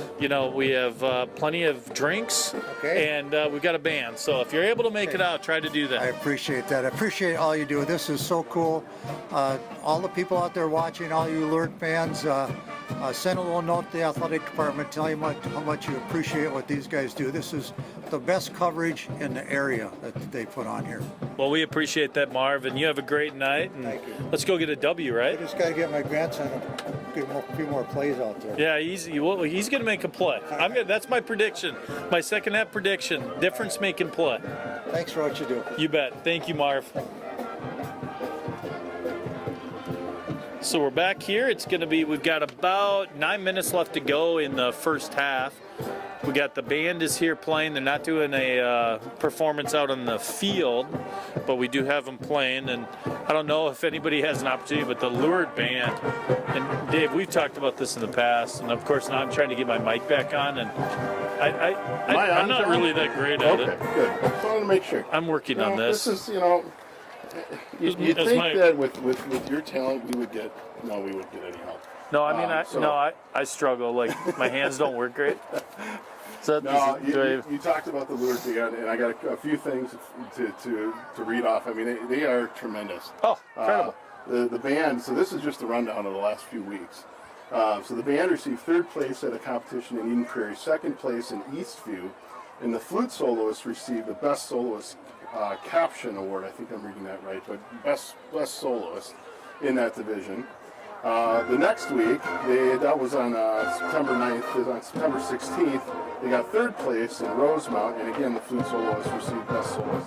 They're headed to Wasika Marching Classic this Saturday, tomorrow, where they will perform at 6:30 p.m.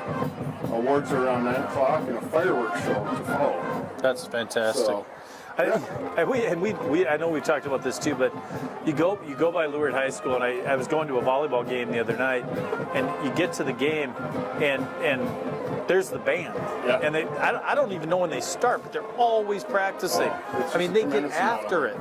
It's just a tremendous amount of work, and they cap off their season with the state competition called Youth in Music on October 14th. And so they just do just an unbelievable job. Yeah. So shout out to They the gotta band. be tired after this. The pep my band, Lord. I mean, they are working incessantly. Basically. All we have the to whole do game. is stand here and Pretty listen to amazing. ourselves talk, and I get tired. And I can't imagine holding an instrument. I know. I'm going to try to get a I'd few be in area trouble. scores here if I can find a few just to. So I didn't have a chance, obviously, to hear what Coach Kessler had to say about the first half. I'm assuming that obviously he wants to get the offense going with a little more consistency, a little more explosiveness, possibly. Yeah, we talked certainly about the AJ Quimby and how we started the game and how special that was, and what that meant for beyond football. And I think there's been a number of instances that we've had, unfortunately, that have touched our community. And again, just want to reiterate that if you are needing help, there's help available. And tomorrow, the football team, I should note, I think I mentioned this in our last broadcast, are actually going to be walking in a walk tomorrow. For proceeds go to NAMI, NAMI. If you want to look it up, you can find the walk in Rochester tomorrow. Team AJ. You can donate to the team if you want, or even just log in and just sending your prayers and your thoughts or whatever with the team. But it's something that we've rallied around, as a community, and something that's important. As for the football, I asked him, how do we get the offense going? I mean, he said we got to block better up front, and we've got to get, we just got to execute a little better. He was mostly happy with the defense, except for tackling. This was a parting comment, is that tackling has to improve. And that you would agree with. I mean, you saw a few of these plays. I recall the screen pass in particular. I think we might have missed 2-3 tackles that would have put them in a punt situation. And fortunately, it didn't end up in any points for the Lancers, at least fortunately for the Eagles, I should say. But we had opportunities in some of those, 3rd and 5, 3rd and 6, where we could have stopped them, kept them behind the chains, forced them to punt, some missed tackles, and even some missed tackles, like you said, early in the possession, right? First down and 10, maybe it should have been a 2-yard gain instead it was 5 or 6. And, but they'll get that turned around. I mean, we got, it's funny. It's one of those games, right? We have not scored an offensive touchdown. The only points that we have came on the block punt down there and near the end zone, and so it's going to be interesting to see, what we come out. Do we do anything different? Do we mix it up a little bit? Yeah, I don't suspect to see a whole lot different. I think it seems like there were a handful of plays where we were close. When I was down in the field, I watched the screen pass to Lovely, for example, and not to throw blame at anybody, but he might have just got a little ahead of his blockers, or maybe the blockers weren't out there quick enough, and not clear to me. but it was just that one little execution piece there. Had he been set up a little bit better, there was one tackler to basically block, and he could have sprung him. Who knows? Maybe a touchdown. I had a nice view from up here, and you're right. And we talked. I talked a little bit because you were walking down on the broadcast. But yeah, he got a little bit beyond his blockers, and he was set up. I mean, we had 2 linemen that were out there. I think there were only 2 defenders, so that was one of those opportunities. And fans, a big thank you to I'm looking outside. It's starting to rain a little more. And then you see Kimbaloo when he's running, and he's one cut away from going to the house. I mean, he has that kind of speed. He has that kind of ability. But at the same time, they are swarming him right now. So I think the Eagles are going to have to find something else to maybe give him a little reprieve, and it will actually open him up a little bit more, hopefully, if they can get something going. Yeah, he has not had a lot of open space to be able to run the ball so far tonight. Kimbaloo's just not been able to get to the open field much. Area score, unofficial, Caledonia 21, Cannon Falls 0. We've got, going to try to get a few other. Byron is up big over Austin. Byron's had a really good team. Good start. I mean, the Glynn kid is a heck of a running back. Yeah, it's unfortunate that all these games get played on the same day and the same night, because I would love to go see a game at that new stadium with their turf. It looks spectacular. Byron on 47-7.5 over Austin. Let's get some of the Rochester teams. Are you on that Minnesota Scores app? Is that? Yes, that's correct. Mayo. They lost last night, I think, to Rosemount. They played last night. At the Thursday game. JM. I don't know score on JM. Century. Did Century play? They're playing New Prague. New Prague's up big, 35-6 over. New Prague's got a pretty good ball club. Yeah, they're pretty good. It's one of those communities, kind of an expanding, ever-expanding community. And a lot more student growth. Stewartville up 28-0. As it looks like the half is closing out over Plainview, Elgin, Millville. Stewartville is... They're tough. Boy, they are rolling right now. And you look at our section, and it's not a cakewalk for anybody to get to the section championship. But it seems right now that Stewartville may be... There's a lot of talent on that team. Yeah. Stewartville, let's see, who else we got? Let's see what Pine Island's doing. Pine Island, Lake City up 7-3 on Pine Island. Pine Island's really kind of come back a little bit, They seem like they're a little more competitive this year. It'll be interesting to see what they come up with. And then our opponent next week, which is Zambroda, Mazeppa, is up 14-7 on Red Wing. A Red Wing team which notably beat LaCrescent in week 1. So, next week, Zambroda, Mazeppa. Interesting. Another throwing team. You're not seeing. I think this is happening kind of across football, where you're either going to be this, almost like a straight D team, or you're going to be a chuck it team. And we've got both of them in our section. Yeah, we either have the ground and pound style with the Eagles, or you see that a lot of that spread, a lot of the quick hitter stuff. A lot of that. A couple shout outs here. I got a shout out to Michael Seeger's grandparents, Mike and Kathy Detloff. If they're watching from home, Michael Seeger, a freshman, doing a really good job in the JV games watching. Nice little baseball player. We had him on the baseball team this year. Well, no surprise. Dad played college baseball at Texas Tech, Is he Texas Tech or TCU? Texas Tech? Okay. Yeah, Texas Tech.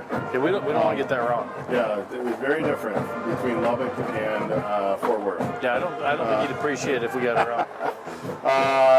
And another shout out to Robert Bowdwins. We got that right. We got that right this time. Aunts, uncles, and cousins from Sturgeon Bay, Wisconsin. I think we gave them a shout out. Yeah, that's awesome. They're watching again. So watching again. Glad to have you back. Yes. Sorry your Packers lost last week. I think they're going to win this week.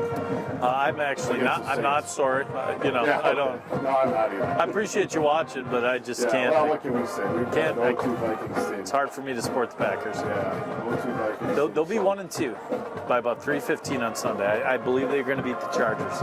And I would be remiss if I did not give a shout out to my mother and father who are watching at Oh, home. wonderful. My dad.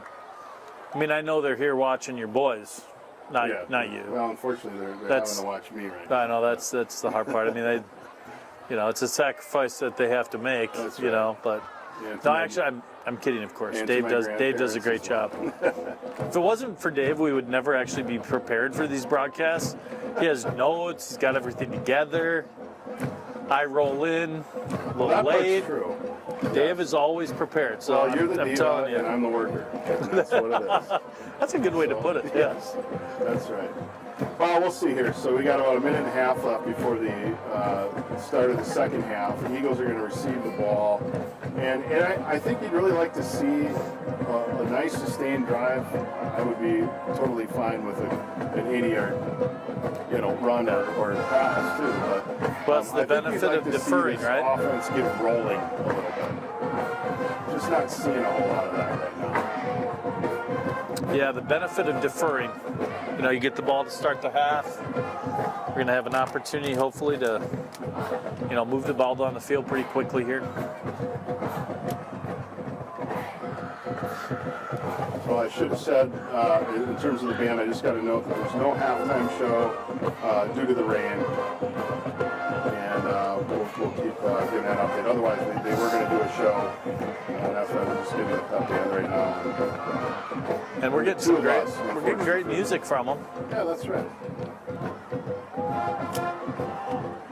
Yeah, this is going to be, I'm curious to see what happens in the second half. I mean, you see a lot of the same on both sides of the ball, right? I mean, what they do, both teams do very well. And I suspect we'll see a lot of that. So probably, we're going to see a lot of the same offensive plays by both sides. So I think a lot of it just comes down to, who's better in terms of the execution. Yeah, no, I think that's right. I mean, with the Lancer team, you're seeing a senior quarterback, senior receivers. I mean, they really are not making mistakes. Senior running back as well. Really haven't commented much about their line. I don't know a lot about their line, but they're certainly doing a nice job opening up that hole right up the gut for George. I mean, the way he's running, he's maybe not quite Eddie George, but he's looking pretty solid. Eddie George, that's a good old reference. Those Ohio State Buckeyes, who have a pretty big game tomorrow with Notre Dame. Notre Dame. I think the Irish are going to take them this year. We've got a former Irish player standing close to us who refuses to go on camera. Yes. Go Irish. We got a nod you couldn't see. The rain's coming down a little heavier now. It's going to be a little more wet out on that field. Yeah, it doesn't seem like it's blowing a whole lot. It's not a lot of wind. Not a lot of wind. But we're definitely getting some rain. I'm not going to lie. I mean, I think one of the greatest benefits of doing these broadcasts is we're dry. That's true. We are dry. I am not complaining. That is true. And when it gets really cold later in the season, it is so nice to be in here. It is really nice. I think my wife, full games? who I doubt is watching at home, but I think my wife, it really bugs her that we're warm and she's cold when she's out there. 20, Max Peterson. Max Peterson back deep with Caleb Akimbaloo. The Eagles are going to move from right to left. The last kick from Donovan it landed in the end zone. You don't see that a whole lot. It was. Remind me of the old Lourdes kicker who was who played college.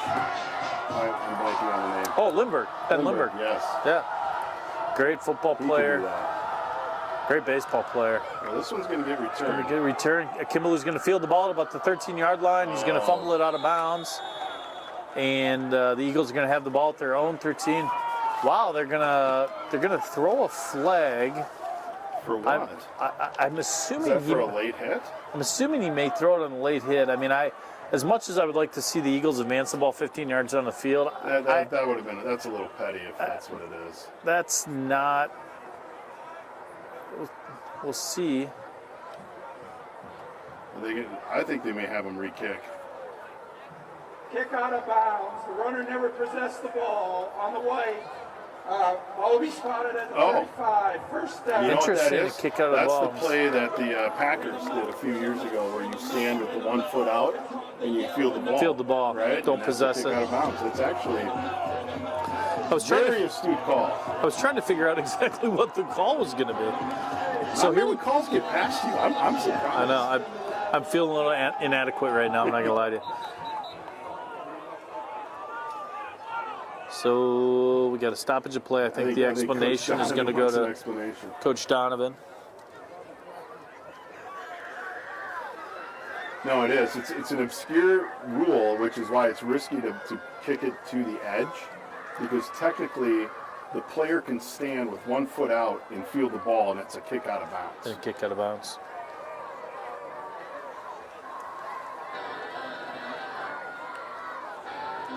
And here we go. We're going to be in that stack formation. 2 tight ends, Langsdale and Bookman, I believe, are out there.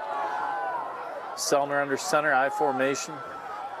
It's going to be the hold. He's going to Turn out for run 5 or 6. hard up the field for a gain of about 6 yards. It's going to be 2nd down and 4 for the Eagles, moving from right to left. That's how you want to start a drive, right? Yeah. Good, hard run. Got some good yardage on 1st down, and opens up that playbook like we talked about. Yeah, I mean, if you can start running the option, and if they're keying in on Kinbaloo, Sellner may find some room in there. So they're going to stay in that stack formation, 1 receiver to the left. Handoff to Kimbaloo. He's going to gain a 1st down. It's going to be a gain of about 6 or 7. So 1st down and 10 for the Lourdes Eagles. Yeah, good run off tackle. Nice hole there. Kimbaloo finishing, falling That's forward. another Like to see Lourdes that. Eagle 1st down. Here comes Heindel into the game, who had a really nice catch when I was going down, right? At least that's what it sounded like. Beautiful. I didn't see it. Oh, it was incredible. I mean, truly was an incredible catch. He's had a few of those. So Sellner in center stack formation. There's that jump again. Nice job by Sellner. Yeah. Good hard count. They thought they could get them a few times during this game. I think that's the 2nd encroachment. Yeah, and Coach Kess talked about that too at halftime briefly, saying, they're jumping around up on the line, and it's really, I think it was negatively affecting our line. We weren't getting our calls right. We weren't, our line calls or block calls. We weren't getting our assignments, I don't think. So we're going to have 1st down and 5 after the encroachment. Looks like Lanesdale came out of the game walking a little gingerly. It's going to be the give to Kimbaloo. He runs up the middle. There was not much there. He cuts back. Get 2. It's caught in a pile. Maybe he's going to gain, a yard or 2. It's going to be 2nd down. Lancer defense led by Sawyer Brown. Sawyer Brown. Country man. Country band, yeah. Sawyer Brown, the football player, not the musician. No. Sawyer Brown. Maybe he's a musician. I don't know. I mean, for those of you that couldn't hear the Could PA be. announcer, George Brown, who's been doing this for a long time. kind of a legendary Lourdes announcer. Way more legendary than we are. Sellner drops back, he throws. What a Hits catch. Heindel, what a catch! Yeah, Just drops it right in there. What a beautiful throw. That was And just catch. a great catch. I'll tell you what, it seems like every time Heindel catches a ball, it's beautiful. Like, I mean, he just makes tremendous catches all the time. 46-yard Just gain. an unbelievable First catch. down You know, and you've talked about this. I mean, that's a kid who has had so many injury issues during his football career, and he has just battled back. And I mean, so much credit to him for being out here his senior year. Absolutely. So the Eagles are going to be inside the 10-yard line, 1st down and 10. They're putting 6, 7 guys up on the line, stand up. Yeah, it's just. There's not much there to run. You know, we were talking before you got back here in the box. We were talking with Coach Peters and talking about the fact that, you know, LaCrescent is lining up defensive linemen sort of all over that defensive line and doing different things. It's actually kind of sort of reminiscent of what, like, Brian Flores is doing with the Vikings, right? Guys coming from different angles, different gaps. You know, they're really changing it up a lot. So we're going to have 2nd down and goal from about the 5.5-yard line. Sellner the give. There's going to be a flag. Oh, That's a touchdown. touchdown! Sellner fooled us. Well, the question They're is, waving it off. I'm assuming it's an illegal formation based upon the signal by the official. Yeah, usually when the far official throws it right at the snap, it's going to be a formation issue. And unfortunately. So we're going to have second down and goal again from their own 10-yard line. Play prior to the snap. False start on the offense. 5-yard penalty. Remain second down. So false start, so we must not have been set. So we're going to have second down and goal. 11 now. That's a hard penalty. It is. You know, with a running team like this and in a short field, things get compressed. Looks like Langsdale's back in the game, so they're back in that stack formation. Bookman to the left, Langsdale to the right. It's going to be a timeout by Coach Kessler. He is not pleased. First charge timeout, Lourdes.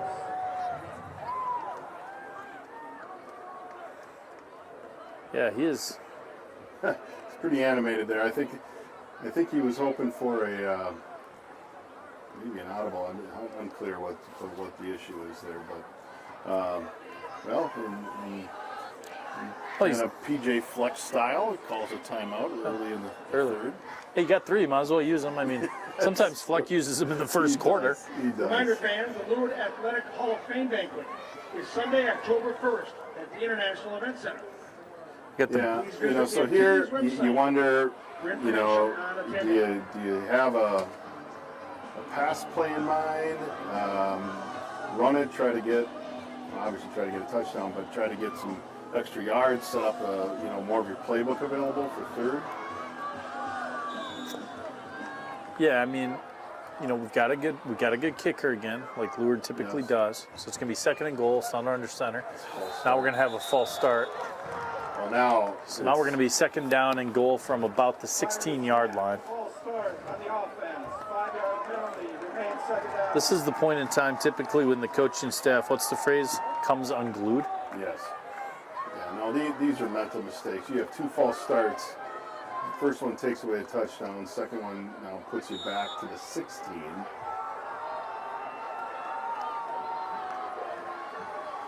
So we're going to be second and goal. We're going to be back into that same formation. Selner, little play action, drops back. He's under some pressure, throws it, and almost caught by Bookman. Kind of lays out to catch that ball at the 5-yard line. Gets up just a little gingerly as he laid out for that pass. You know, Selner was under a ton of pressure out there. Yeah, he was kind of falling back, and it would have been a heck of a throw and catch had it been connected. But so we're going to have third down and a long third and goal for the Eagles on this damp and rainy night. Boy, you We'll wonder be if back they in almost, stack. They almost run it to the middle just to set up the field goal. No, He's going to throw a little bit of a fade route. you got him. Oh, almost caught that ball. The throw to, I believe it was Eric Nelson on a little bit of a fade route. That fade route gives me like nightmares. If you remember that game from a couple years ago with Triton, and that Peterson kid picked us off early in that game. 4th down and goal for the Eagles. So it's going to be 4th down and goal. I assume that we've got the field goal team that's coming in. Yeah, field goal team's coming in. Lovely's definitely got the leg. It's taking the officials a little bit to spot the ball, so We only got 9 seconds left. 8, 7, 6. I think they got to pump. They're going to have to pump that. Yeah, he did. He bumped it up. Okay. I mean, being that the officials, Yes. it took them about 40 seconds to spot it. Yes. Here's going to be the snap. The hold is good. The kick is up. But now what do we do? I don't understand this. This makes no sense to me. I'm struggling to We understand. already they spotted the ball. We snapped the ball. We kicked the field goal, and in the middle of the kick, he blows it dead. For what reason, I don't know. To re-spot the ball? It looked like Lovely made it, right? I think he made it. Wow, that's not a good sequence there for the officials. So here we go, the second opportunity on the kick. Here's going to be a snap. The hold is good. The kick is up. The kick is It was good. good. the Lourdes Eagles take a 10-7 lead on a 33-yard field goal by Ed Lovely. You know, you wanted the touchdown, but it's points. It's points right on that first drive, and you'll take it. That's what you want. You got to drive all the way down there. You didn't finish. You didn't punch it in. You know, those penalties at the goal line, mental mistakes. Just haven't quite played that clean football yet that we've seen in the past. But you know, like you said, now we've got the lead. Settle down defensively, make a stop, get the ball back, take the momentum. You're at home. You know, that's the most important thing, right? Capture that momentum in a game like this. Conditions aren't perfect. Ball's going to be a little bit of wet. The turf's going to be a little bit more challenging. Yeah. Yeah, you've got 2 and 3 back there. 2 is, again, Grupa, the senior, is at 3, I think. And 2 and 3? Yeah, it looks like 3. Ethan Myrie, who was also a punt returner. Yeah, last week Lourdes gave up a touchdown on a kick return. Hopefully they've cleaned some of that up.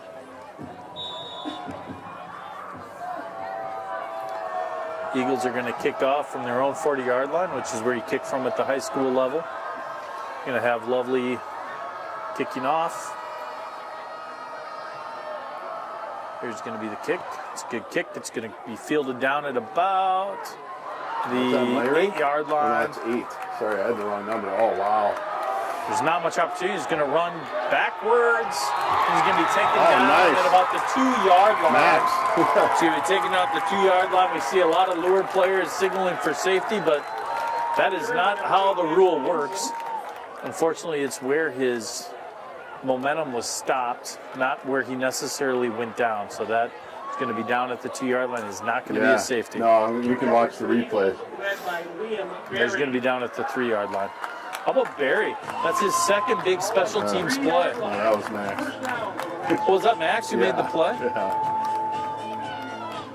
Yeah, boy, but the Max. coverage was phenomenal. He just happened to be the gunner on the outside, so he got to clean up the work that the other guys did. I mean, just tremendous kick coverage. So I mean, this is big here. Yeah, they're deep in their own territory. 2 receivers right, 2 receivers to the left. In motion, the give's going to be up the middle. There's not going to be much there. He's going to be down at about the 1-yard line. We're going to have 2nd down and 11 deep in their own territory. You know, dangerous position here. I would not be surprised to see them do a really quick hitch, you know, maybe even a dump out to the slot, you know, receiver just to get some positive yards. Now the key is they're going to want to make sure it's a forward pass. Oh, look at this. Yeah, no, they're in that double wing right now. Yep. Yeah, they just want to get out from underneath that little coffin area. So it's going to be 3rd down and about 10. I think it's 10. They got back to the line of scrimmage. It's a little bit hard. Yeah, maybe 11. 3rd down and 10. 11. 10, no answers. Yeah, 10 or 11. Starting to rain a little bit more water coming into the booth. Got 3 receivers to the right. Donovan under center. He's going to drop back. Quick hitter. Quick toss. Oh, well He's going to be defended. taken down to about the 5-yard line. That's Not much there. That's really tough, running that almost bubble type screen out to that trips formation to the short side of the field, and you just didn't have any room. Well, really good. This is that momentum component that we talked about, right? Now we have the lead 10-7. In theory, absent some So you've already blocked one punt. Do you go here after it? Absolutely. I don't know. You you're just gonna got to go be for careful because you don't want to rough anybody. There's some pressure. The kick is going to be down. It's going to be get out of the way, boys. Why are you picking it up? I'm not 100% sure That was why we picked up the kick. unless it hit somebody. Because if it hit a Lancer, then you might can't have. fumble. One return by Neil Pearson of the Eagles. So the Lourdes Eagles are going to have the ball at the LaCrescent Lancers 32-yard line. It's going to be 1st down and 10 with a 10-7 lead here in the 3rd quarter. 32-yard Yeah, you're right. If it had hit them, it's another one of those we little. can watch a little. Yeah, I might have hit a guy. Yeah. Which in that case, that's a really good, Can't fumble. really good job. Can't turn over the ball. If they touch the ball first, you pick it up and you go. Eagles are gonna be the give to it. Kimberly's gonna be the 30 down to about the 25-yard line, maybe to the 26. 24. So it's gonna be 2nd down and 6 for the Eagles. The Eagles are not gonna be in any rush here. You got some momentum. I think, but they're going to be looking for a touchdown here. I mean, you know, you're not. Yeah, you want to make it a 2-score game. Yeah, you got to get it. You got to put it in the end zone. LaCrescent's got some big playability. They've come close to breaking a couple. Yeah. So we're going to have 2nd down and 6. You look how many are in the box, so they only got one deep. It just seems like.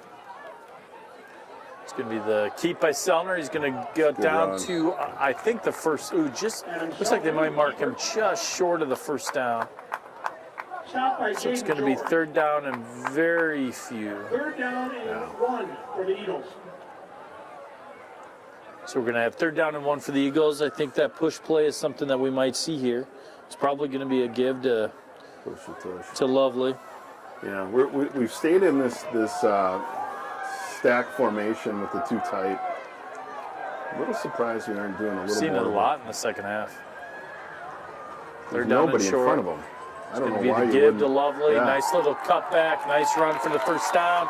It's going to be 1st down and 10 from about the 13-yard line. As that clock just ticks down, it's under 5 minutes now. They keep that clock rolling after they get the chain set. That's another Lourdes Eagle. 1st down. Staying in that stack formation.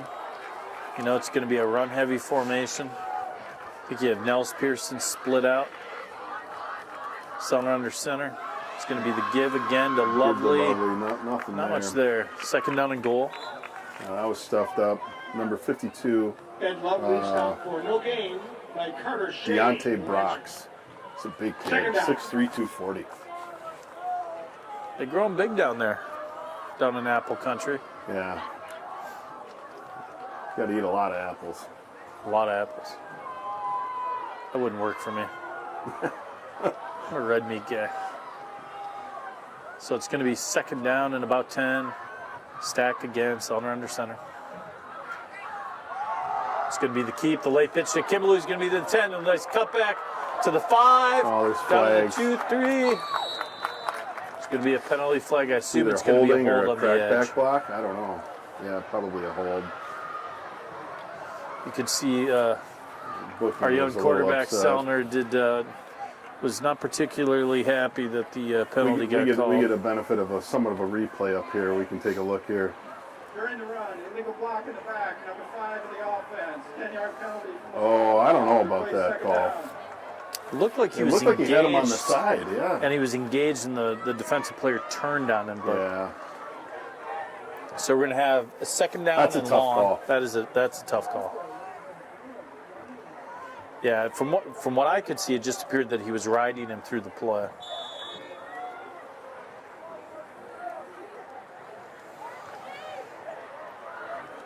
So Well, we're gonna here have we are again. Get down in the red zone and penalties. Just a killer. It's going to be the give. Oh, A a little reverse. reverse action. Oh, they didn't bite Taken down. George. I'll tell you this, though. I like the play call. It's a Oh, mix-up, absolutely. little misdirection. Trevor Heindel of the Eagles. You know, it didn't Yeah. work out, but I like the chance that they I took don't, there. I don't think LaCrescent is ever going to let that play succeed after Aiden Chains took that. Took it to the house Took it last to the year. house in that last year for the crazy game 4th winner. quarter. I want to give a little shout out here to another LaCrescent fan too. A little shout out for Riley Beach, one of the players for LaCrescent. His Mem and Grandpa Ed from Gulf Breeze, Florida, are down there, and they wanted to say to Riley, "I love you." So Good for you, Riley. hope I got you're to see enjoying what. Florida. I'm guessing the weather's Riley a little better Beach, than it number is now 7. here. So Saw Sellner him drops on a back, kicking throws it downfield. Touchdown. Lourdes Eagles. Great Nels pass. Pearson in the corner of the Yep. end zone. Pass from Sellner. And- Now Pearson. You know, It's good for a 26. I mean, great catch, right, by Yeah, Pearson. he watched the ball. He positioned himself. That's one of those. Get your body right. Don't get the position. Well, he didn't sell. You know, he did a nice job of not overselling it to the defender. Yeah, we're watching the replay He allowed here. that ball just to kind of settle in. He turned right at the right moment, so the defender really couldn't feel it. And let's be honest, that is a big-time throw. Yeah, I mean, because That's he's a big-time throwing it throw. literally across the entire field. I mean, he's almost on the opposite hash, throwing it to the opposite corner. That's like a 35-yard pass. Yeah, if not farther, in the air. Floated out there. Kick is up.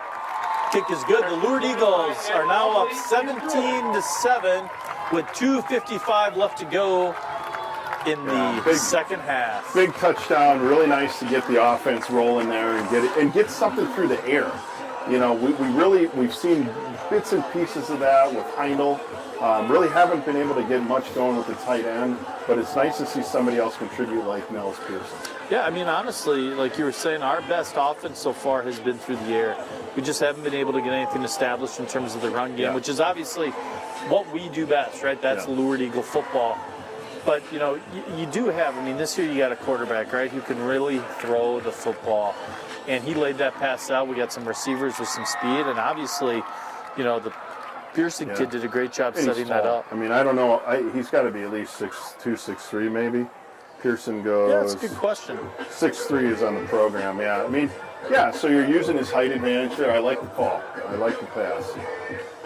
So the Eagles are taking that 17-7 lead here in the third quarter. Again, shout out to anybody at home. If you got a shout out to a friend, family, or you want us to say something about one of the players, we're happy to do it.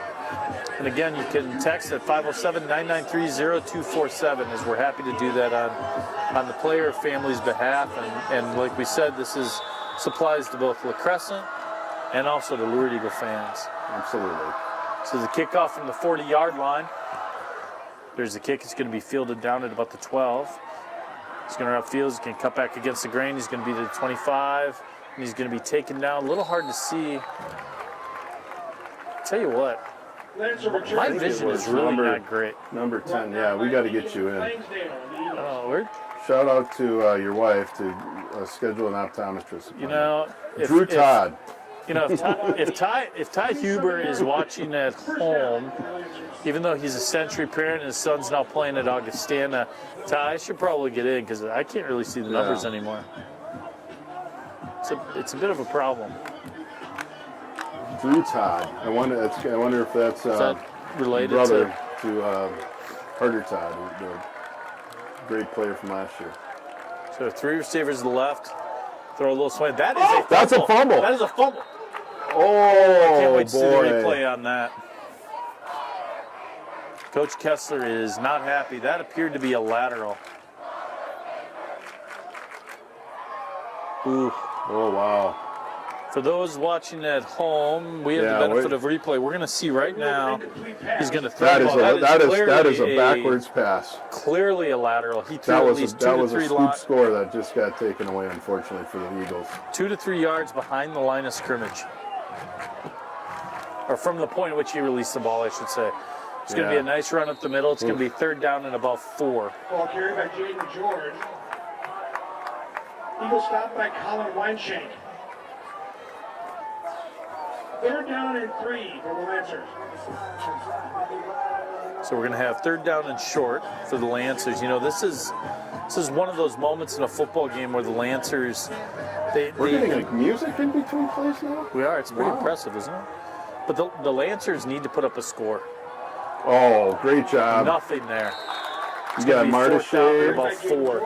Pearson coming. I don't know if he was coming on a blitz or he just read it and flew up there. Really good play. You got to think they're punting here. You know, I would think so, but it's, you know, it looks like they are. They're making enough substitutions. I can't imagine they're going for it. My guess is Coach Kessler's going to sit back in a little bit of a protect type punt coverage. I mean, you're not going to want to put yourself in a position and get burned by a fake. Yeah, we don't even have anybody back. Yeah, they're in base. That's going to be a punt that's going to be kicked off the side of the foot, go out of bounds. We're going to get it about the 45.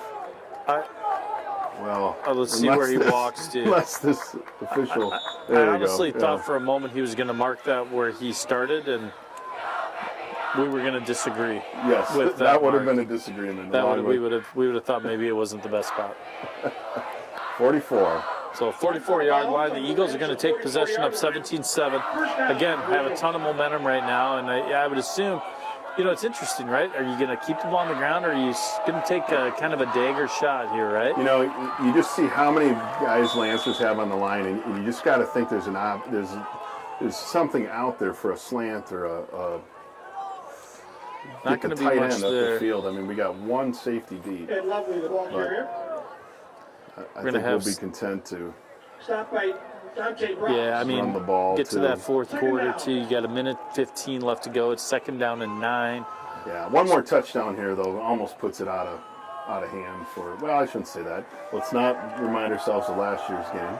So I do apologize for those at home, but sometimes I have to look to see what the clock is, and you see my face really close to the camera, so I apologize for that.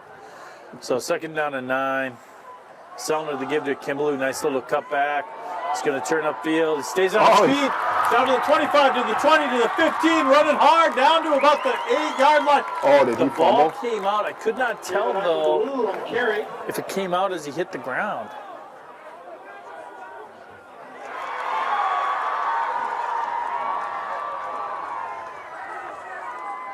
Let's see a Kimbaloo is replay. down. Ruling on the field is a fumble recovered by the Lancers. I'm not quite sure what happened. Coming up with a Looks little like he limp. maybe got rolled up on a little bit. That fumble was recovered by the Lancers. I couldn't tell from replay if he was down at the point that he we lost couldn't. control of the ball. I did not have a great view. Yeah, hopefully it's nothing serious. Well, you know, he's walking off on his own power, which I think is, you know, important. In your professional, In my professional WebMD opinion? lawyer MD opinion. So we're going to have 1st down and 10 for LaCrescent. 2 to the right, 2 to the left. Comes in motion. Oh, there's a fumble. By LaCrescent's Got it gonna be right picked back. up by the Lourdes Eagles in LaCrescent territory. 1st down and goal for the Lourdes Eagles. Amazing. What they take it, they give it away. That's right. Turnabout. Turnabout. Turnabout. Turnabout is fair play. Is that one of the sayings too? 1st and goal for the Eagles. Well, that's something. So here we go. 1st and goal from the 4. Looks like coming in to replace the Kimbaloo in the backfield is going to be Max Peterson. You're going to have Adam Sellner under center. We're back in that stack formation, which has been effective here in the 2nd half. Sellner is going to fumble the ball. It just must be wet. I think it's getting a little wet, a little damp Yeah. out in the field.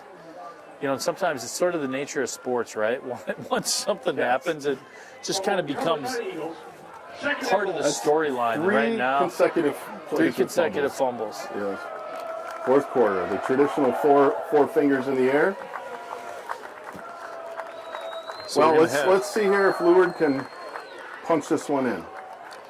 So it's going to be 17-7 as we move into that 4th quarter. The Lourdes Eagles have had a good 2nd half. Yes, they have. No, much different 2nd half than what we saw in that first 30 minutes of this game. Yeah, no, for sure. Special thanks. Shout out to some of the family of Adam Sellner, watching from Santa Fe, New Mexico. I think we Amelia Beckenbach. mentioned them the last time. Great to have you join us again. Kate Friedrichs, Aaron Carew, Santa Fe. We got Florida. We get Santa Fe, New Mexico. We got Wisconsin tonight. No Las Vegas yet. There's no Las Vegas. We've had Alaska in the past. I can't remember whose family was from Alaska. Sophie Rowe. Yeah. I don't know if we got any. Do we have any former Eagles out there anywhere? Yeah. Well, I don't know if my oldest son will be watching, or your son watching. You know, maybe they just get bored with us. They don't want to see us on a Friday night. No, well, I guarantee that. They're doing college stuff. Oh, they're playing the Notre Dame song. Is that from The Departed too? That movie, Is it? Yeah, it might be. which is, by the way, just a fantastic movie.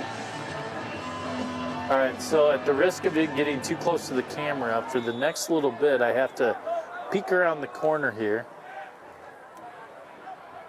So we're going to have 2nd down and goal for the Eagles. Again, stack formation.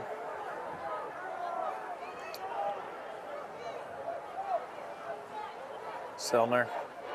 He's going to be on the keep. He's going to get to the edge. He's going to turn the corner. He's to the 5. He's going to score. Touchdown, Selner. Lourdes Eagle touchdown. Adam Selner. It's going to be just a a keeper. 23-7 lead for the Lourdes Eagles. I like the call. You get a keeper with you got the backs coming lead block for them.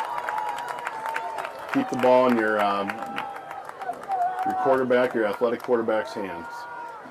Eagles are going to line up for the extra point to try to take a 3-score lead, extend that lead to 17 if they make the extra point, which no lead is insurmountable after last year when we were up 35-7 in the fourth quarter. Yeah, no doubt. But it is tough. I mean,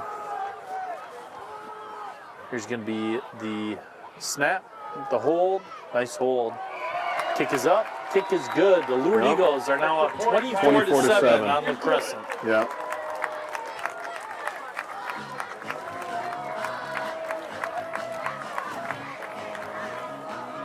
Much different second half than we saw in the first half from the Eagles. You've seen, obviously the big run for Kinbaloo. We hope he's going to be okay. I know they're still attending to him, but the fumble, but we get the ball right back, and then you punch it in with Selner. It's big. That's what you needed to see, is a couple of touchdown drives. The pass to Nelson. Not Nelson, sorry. No, it's Pearson. Pearson, sorry. A lot of SONs out there. In the first drive, you get the field goal, but I think we'll take 24-7 to start the fourth quarter. A little shout out to a 22 grad, Luke Bigler, is watching in Iowa City, or was watching a moment ago. I was a little late on the text message that I received. But he was watching the game down from Iowa City. He's a student down at the University of Iowa who will lose tomorrow to Penn State and Nittany Lions. I got a great shout out. We got a shout out to Molly Kessler, watching from Waco, Texas, getting ready for the big Baylor-Texas game tomorrow. Molly, I think you're wonderful too, but by the way, they're going to lose to Texas too. Well, so Luke, Iowa City is going to lose to Penn State, and Baylor's going to lose to Texas. Baylor Bears are going to bring it tomorrow. You're very hopeful. It's kicked down to the 10-yard line. LaCrescent's going to return it to the 20, to the 25, to the 30. Nice return down to the 33-yard line. Almost had a seam there. Nice job. Brought down by Max Peterson. For any of those LaCrescent family and friends and people out there, is the young Todd kid who just returned that kick, is he the sibling of the player from last year? Do we know that for sure? Oh, we're going to get 10 more yards back. Yeah, I don't know. Oh, they're going to back up 10, yeah. A little block in the back action. So LaCrescent's going to have to open up their playbook a little bit here, down 24-7. And you're probably going to see the Eagles, understandably so, play a relatively soft zone, right? I mean, I would think so. You can't give up the big score. I mean, a long or a quick score, I should say. So just got confirmation from that he is the brother of the Todd player that was a problem for us last year in that fourth quarter. Yeah. Ball carried by Jaden And I think, is he at Winona State? I don't know that. That'd be good to know if people know that. One more for whoever is texting me right now from LaCrescent, which we appreciate. Can you tell us where he's currently playing football? I think the coolest thing, I think it was Carter Todd during the basketball season that made the statement about parents getting on refs, which I thought was really neat. It's a nice little throw there by Donovan. He's going to be taken, receiver's going to be taken down at about the 33-yard line. That's a big-time throw. I mean, you see, not many quarterbacks at this level can be rolling to their opposite side, to their left, throw across their body under pressure. I mean, you can tell Donovan he can sling it. Hey, we appreciate these LaCrescent fans out there watching. Got confirmation that he is Carter Todd's brother, like we said, and Carter is playing wide receiver at Winona State. Winona State, okay. Coach Bergstrom, former SDSU fame. Little pump fake action. Steps up. Nice little throw. Unfortunately, just a little low. It's going to be you don't really see Donovan take off. I mean, right there, he had room and he could have run and he's really going to try to chuck the ball. The rain continues to fall here at Rochester Regional Stadium. We are dry. No one out there is. I shouldn't say that with such a degree of happiness. No, that's I feel kind of bad, but it's a little you know, cruel. this equipment is really expensive. Oh, great. I mean, Will Roth just destroyed He got through that his line. blocker. We gotta protect Bergman's equipment though, so it's important that we stay inside That's correct. and out of the weather. Yeah. The talent, Otherwise, the talent needs to stay dry. yeah, otherwise we'd want to be out there with all the fans. I mean, boy, I like that little music, the wrecking ball as Roth came through the line. Yep. Ooh. Love it. There's that screen The again. inside screen's going Boy, to be up that to hurt us. 35 to the Oh, but 40, okay. taken down. It's going Selner to with a be big hit on George. Pass complete from Donovan to Jaden George. I believe it's going to be They'll go for this. Oh, no doubt about it. Down 10 with 10 minutes left to go. Fourth down and 4. Yeah, you Down kind of left with 17. no choice, right? Yeah, down 17.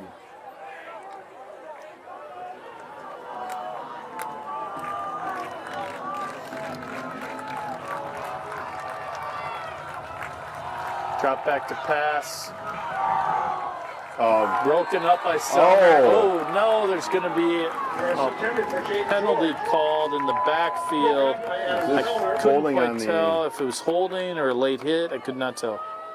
Holding 51. White. That is going to be declined. Yeah. Foul is declined. Ball turns over on downs. First down. Eagles are going to get the ball up Yeah. 24 to 7. Weinshank, yeah, well, he just got tossed to the ground by his jersey. But he had a really good pass rush on there, put the heat on Donovan.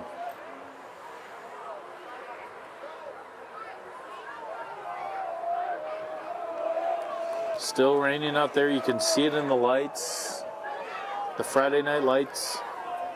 It's going to be first down and 10 for the Eagles in LaCrescent territory at the 38-yard line. We're going to see an official's timeout for Respot it. respot. Oh, maybe. Tonight. Yeah, there have been a couple of things. So stay in that stack formation, which has been the most impressive formation for the Eagles tonight. That's got to be offsides, no? Sounded wild. Did you see that D tackle? Nice run by Max Peterson. He's going to be up to the 35-yard line. We're going to see second down and 6. Young freshman getting some carries here. Peterson. Hit that hole hard. There was not a lot of hesitation. He knew what he wanted to do. 4-yard gain. Yeah, I think the Eagles will be content to keep the ball on the ground right now. I think you're going to see a lot of the backs and Selner, and with the Kinbaloo out, that's Max in the backfield and Ed Lovely at the fullback. So we're going to be second down and 6. Selner understander. The give to Peterson up the middle again. A nice little carry. It's going to gain a couple. We're going to have third down at about 4. As that clock continues to roll, we're going to 8:58 left to go. You got to think that this is 4-down territory here as well. I mean, unless you do one of those, unless you think you can pin them deep. With Well, a that's punt, the thing, if you right? don't I get mean, this. That's why I'm saying. it's a field I think position this is, game. I think you're going to see, Selner, Lovely here, something like that. Comes Selner. I don't know under that center. I've seen us out of the stack formation in a while. No, we've largely been in it the entire That's half. all they draw. Well, that's going to get that That's first down. great. So that's the third encroachment of the Yeah. game. It's so hard as a defensive lineman. You know you have to get off the ball. You know they're going to be running the ball. Well, they're you trying wanna to get disrupt that, that yes, option, right? yes. And trying to shoot that gap. And, it like you said, it's tough. Yeah, I mean, that's it's very just, difficult. it's the nature of the beast. So we're going to have first down and 10. Clock's at 8:30 left to go in the fourth quarter. Here's Selner, the pitch to Peterson. He runs up the middle to the 25 to the 20. 15, a stiff arm. Runs hard to the 10 to the 5. Down to the 2-yard line. What a run by Max Peterson, the freshman. It's a good run. That is a nice Really good combination. blocking on the toss there too. I mean, you really saw him get a gang of people out there in front of him. Just a nice low center of gravity. Ran really hard. And another Lure Eagle. First down. I'm going to call him Scotty Graham. Those Scotty Graham-like. Pharmacist Scotty Graham comes to the Vikings, runs hard, low center of gravity. So here we go. First and goal for the Eagles. The give to Peterson. Runs hard. That is a tackle around the neck, but not a face mask, just very physical. Got up high and wrapped and took him down. For loss by Jaden George of the Lancers. So we're going to have second down and goal, 8:04 left to go on the clock. I don't expect that you're going to see the Eagles put the ball in the air here. It's either going to be Sellner or Lovely or Peterson with the ball. Yeah, there's And I got to believe not going to my get too bet would be on creative here. Sellner. Just push a tush. Can you imagine? Yep. Yeah, Selma There it right up is. the middle. Ooh. Ooh, that took a big hit, but There's that a is a touchdown. touchdown with the Lourdes Eagles. I'm Yes, not 100% sure why it took them so long to signal touchdown, since Selner was in the end zone, had been hit, had stood up, and then the signal came. So another touchdown by Adam Selner. The Eagles are going to take a 30-7 lead, and the extra point is coming up. Yeah, if they had thrown the ball there, I would consider that a sign of the apocalypse. If the Lourdes Eagles threw it at that point, that the world may be coming to an end. No, it's I formation, I formation, I formation. That's the standard bearer of Lourdes football. So 30-7. Lovely's going to line up for the extra point.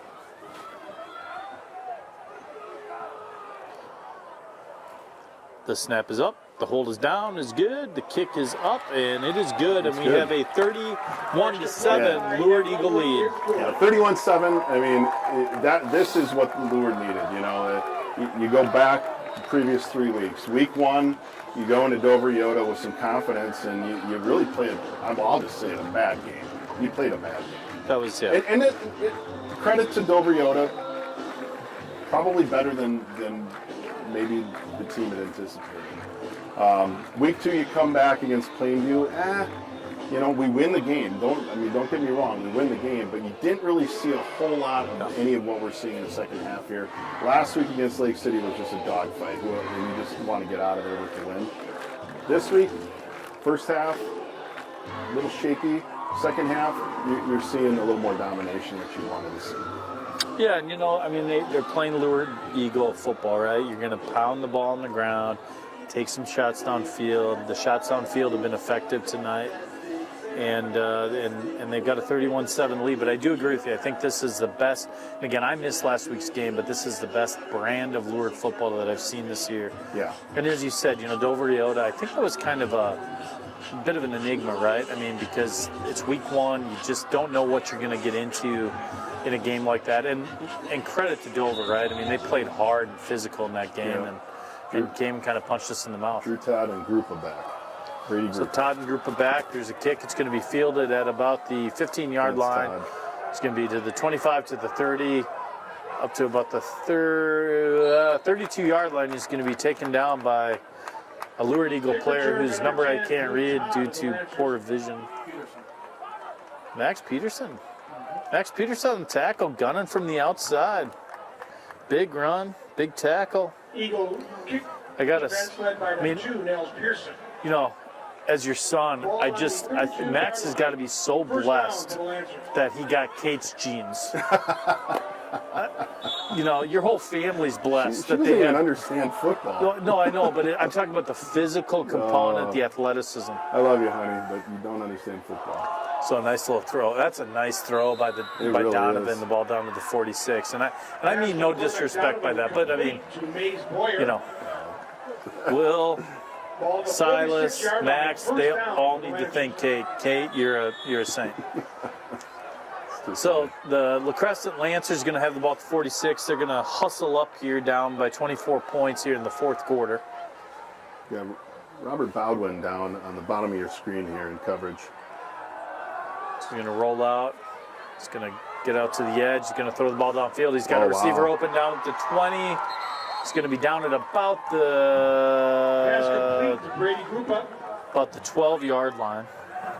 And Lovely have a coverage for the Eagles. Yeah, you know, you see Donovan there and escape the pocket. I mean, he just has really good pocket awareness, good feet. Well, He threw like a jump ball there too. truly is a family of athletes, right? It really is. He's going to roll out to the left. Oh, So this ball's going to be Oh, intercepted. intercepted. It's going to be down to the 20, to the 25, to the 30, to the 35. Or, I'm sorry, to 25 to the 30.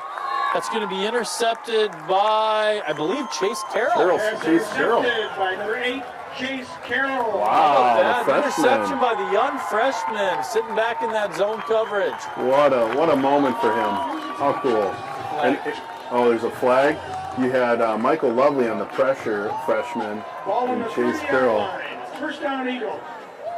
It's another example, though. Number 30 on the defense. 10-yard penalty from the spotted foul. First down. Yeah. It's another example, though, too, of a young freshman player getting an opportunity who's also been blessed by the genes of his mother, Carrie. Not John Howard, no disrespect, John Howard, but, again, Chase, you get home and you think Carrie.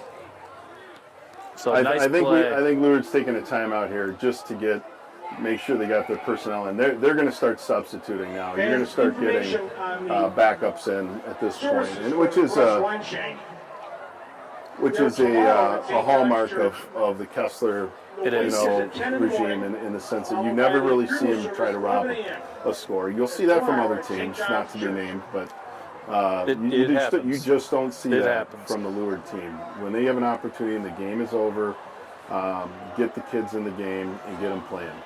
Now, maybe your vision's going to be better, but I'd love to figure out who's going into the game here, right? Yeah, so bear with us here. So we're going to do our best. We want to get shout-outs to these young kids, some of them who might be getting some of their first true varsity action.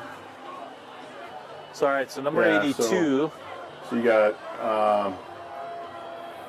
I know the center will be Silas. That's my other son. Okay, so then, Silas. 66 is Chris Simonson. He'll be guard.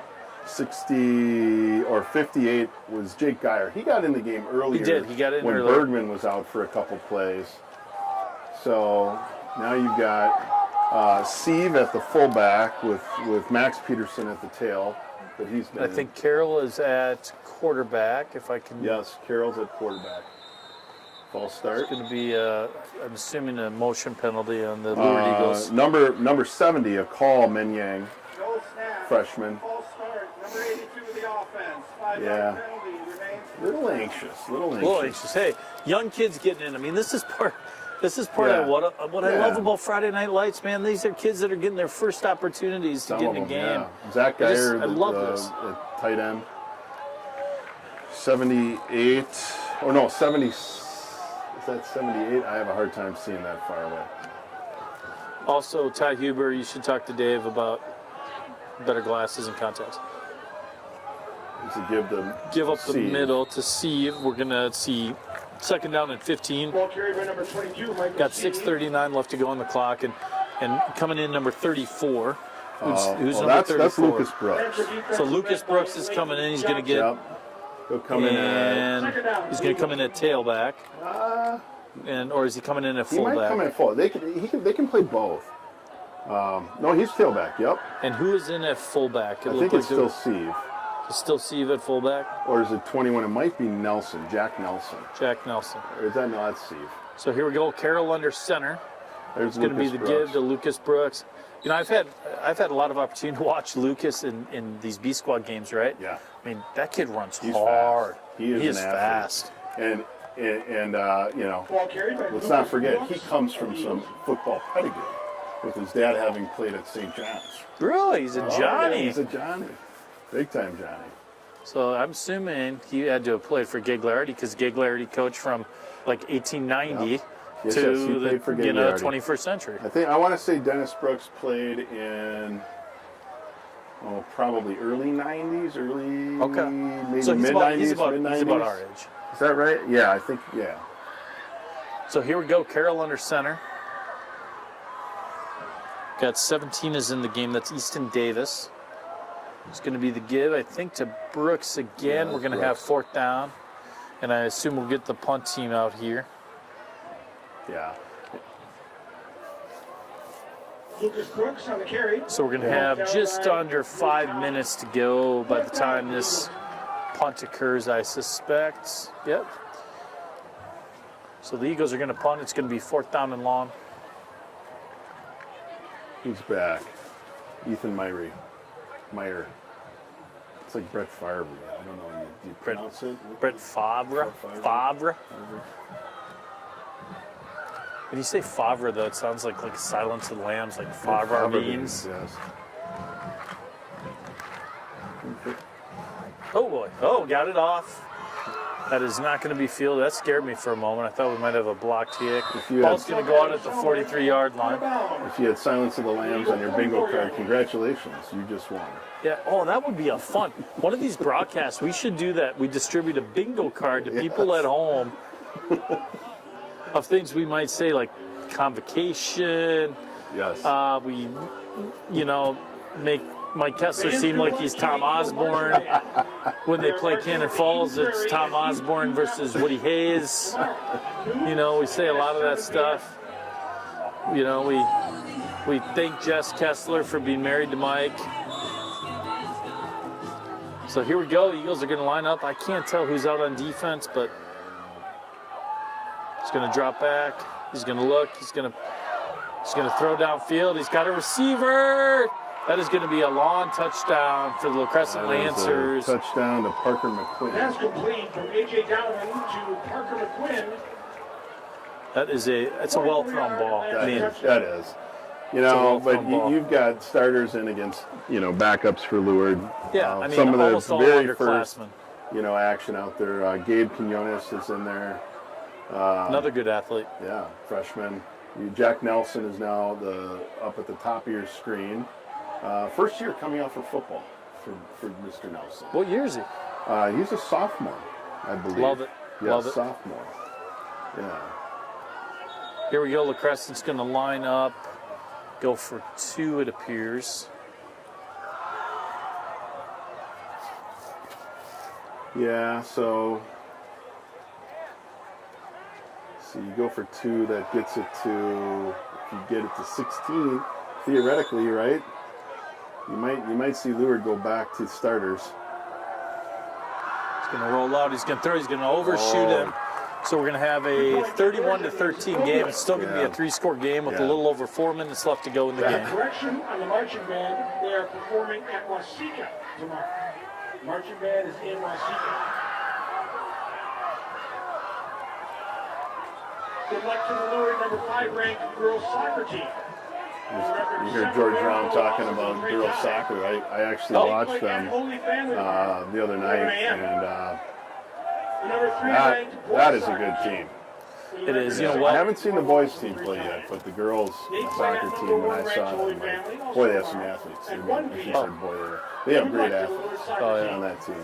Well, it's, well coached. Sarah Groven has been a long time Lourdes women's soccer coach, does a tremendous job. We have a new boys soccer coach, and I feel horrible for somebody who loves Eagle Athletics.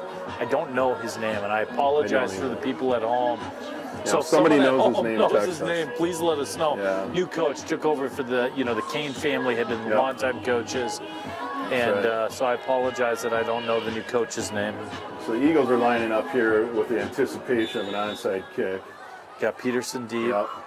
It's a great onside kick. Great job. Good job by Lovely. Nice job fielding the onside kick. Get I think that you're ball gonna and go down. You're gonna see the Eagles' first team offense go back in. Yeah, there's no need to get this even back into range. It's one of those times, right? As a coach, sometimes you break down, and if the other team doesn't, sometimes you just have to finish out the game. And you might see some backups come back in if we can get a first down, a couple first downs. It's just close out that clock a little bit, especially after what happened last year. Donovan has to take a timeout. I think he's putting in backups now. Timeout play. A little game of cat and mouse here. So I do 31 see to 13. Riley Beach, number 7, was coming in. I think we gave a shout out. We did, yeah. I think his grandparents were down in Florida. Next Monday at St. Charles. 6 o'clock start for the JV, 7:15. So that the farm party, the band that we have coming out is the Spooky Poodles. They're from Minneapolis, so they'll be coming out next Saturday. Powers Venture is going to be doing the catering. We're going to have food. Principal Potaruca is going to be doing a bunch of meat. And it's really just come out free. It's free will donation and just enjoy yourselves. So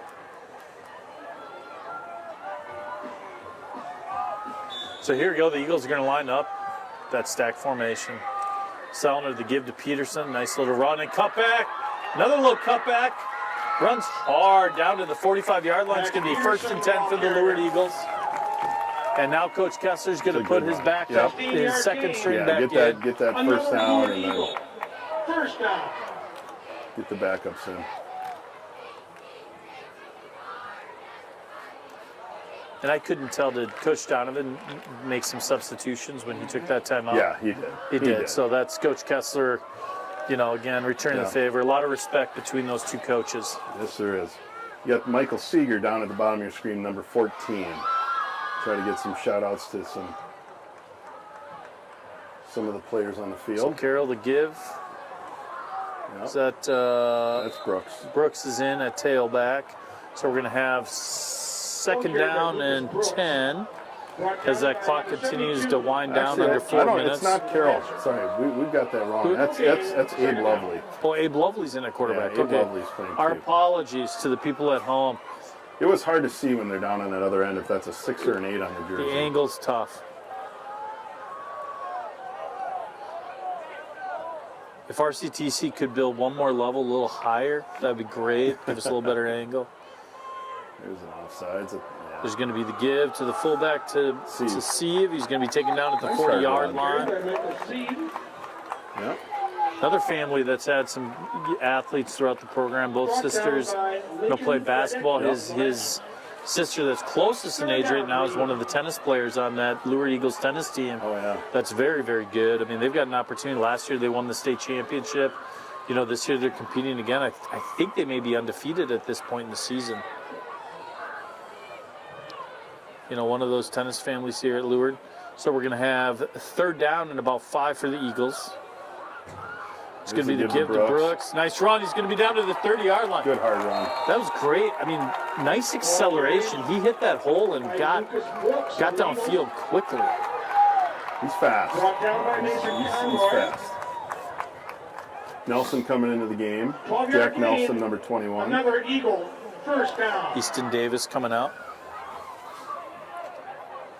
So the Eagles are going to have the ball at the 30-yard line. We're going to be under 2 Zach minutes Dyer left to down go at- in the game. Down at tight end here. Nelson down at the bottom of your screen. Nice job by our quarterback. Take your time. There's no rush. It's going to be the handoff again. Nice run down. Nice little cutback. Oh, we're going to get a little hold call. Going to get a little bit of a hold. I mean, I don't want to criticize the officials, but I think right now everybody's trying to get out healthy, let that clock run. Yeah, you know, probably let a few things slide at this point in the Taking game. tickets. Might need to be really egregious, right? Running the sticks Yeah. in the score clock this evening. 14, I think that's Gay. No, that's Michael Seeger. So we're going to have... No, now it is Chase Carroll in that too. Chase Carroll's in at quarterback. It's going to be first down at 10 again. Yeah, Michael Seeger at the bottom of your screen. Top of your screen, I think is Bowden. Ball's going to be at the 40-yard line. Going to be the give. There was not much room to move there. You heard the clacking of the pads early Lucas on. Brooks stopped for a loss by Terrell Gidry. Lucas Brooks, he kind of gave the look of, I don't know what you want me to do there, but Yeah, that guy was in my face as soon as I got the ball. he was not blocked. That is tough. Yeah. Not a lot of opportunity for a running lane on that one. We got a little shout out from Sturgeon Bay, Wisconsin. Congratulations, Eagles, on the victory as we go into that victory formation. One more thank you The this kneel evening down. to John Bergman, Andrew Davick, and Dave Peterson for their work for our live stream broadcast. You know, I think Coach Kessler will be, and all the coaching staff is going to be really pleased with the second half. He's got to be. You know, I think it's the first time we've seen this season, or at least that I can recall. I mean, we had some penalties, but it looked like we were clicking finally a little bit on offense. I agree. And defensively, we were doing the things that you would expect them to do.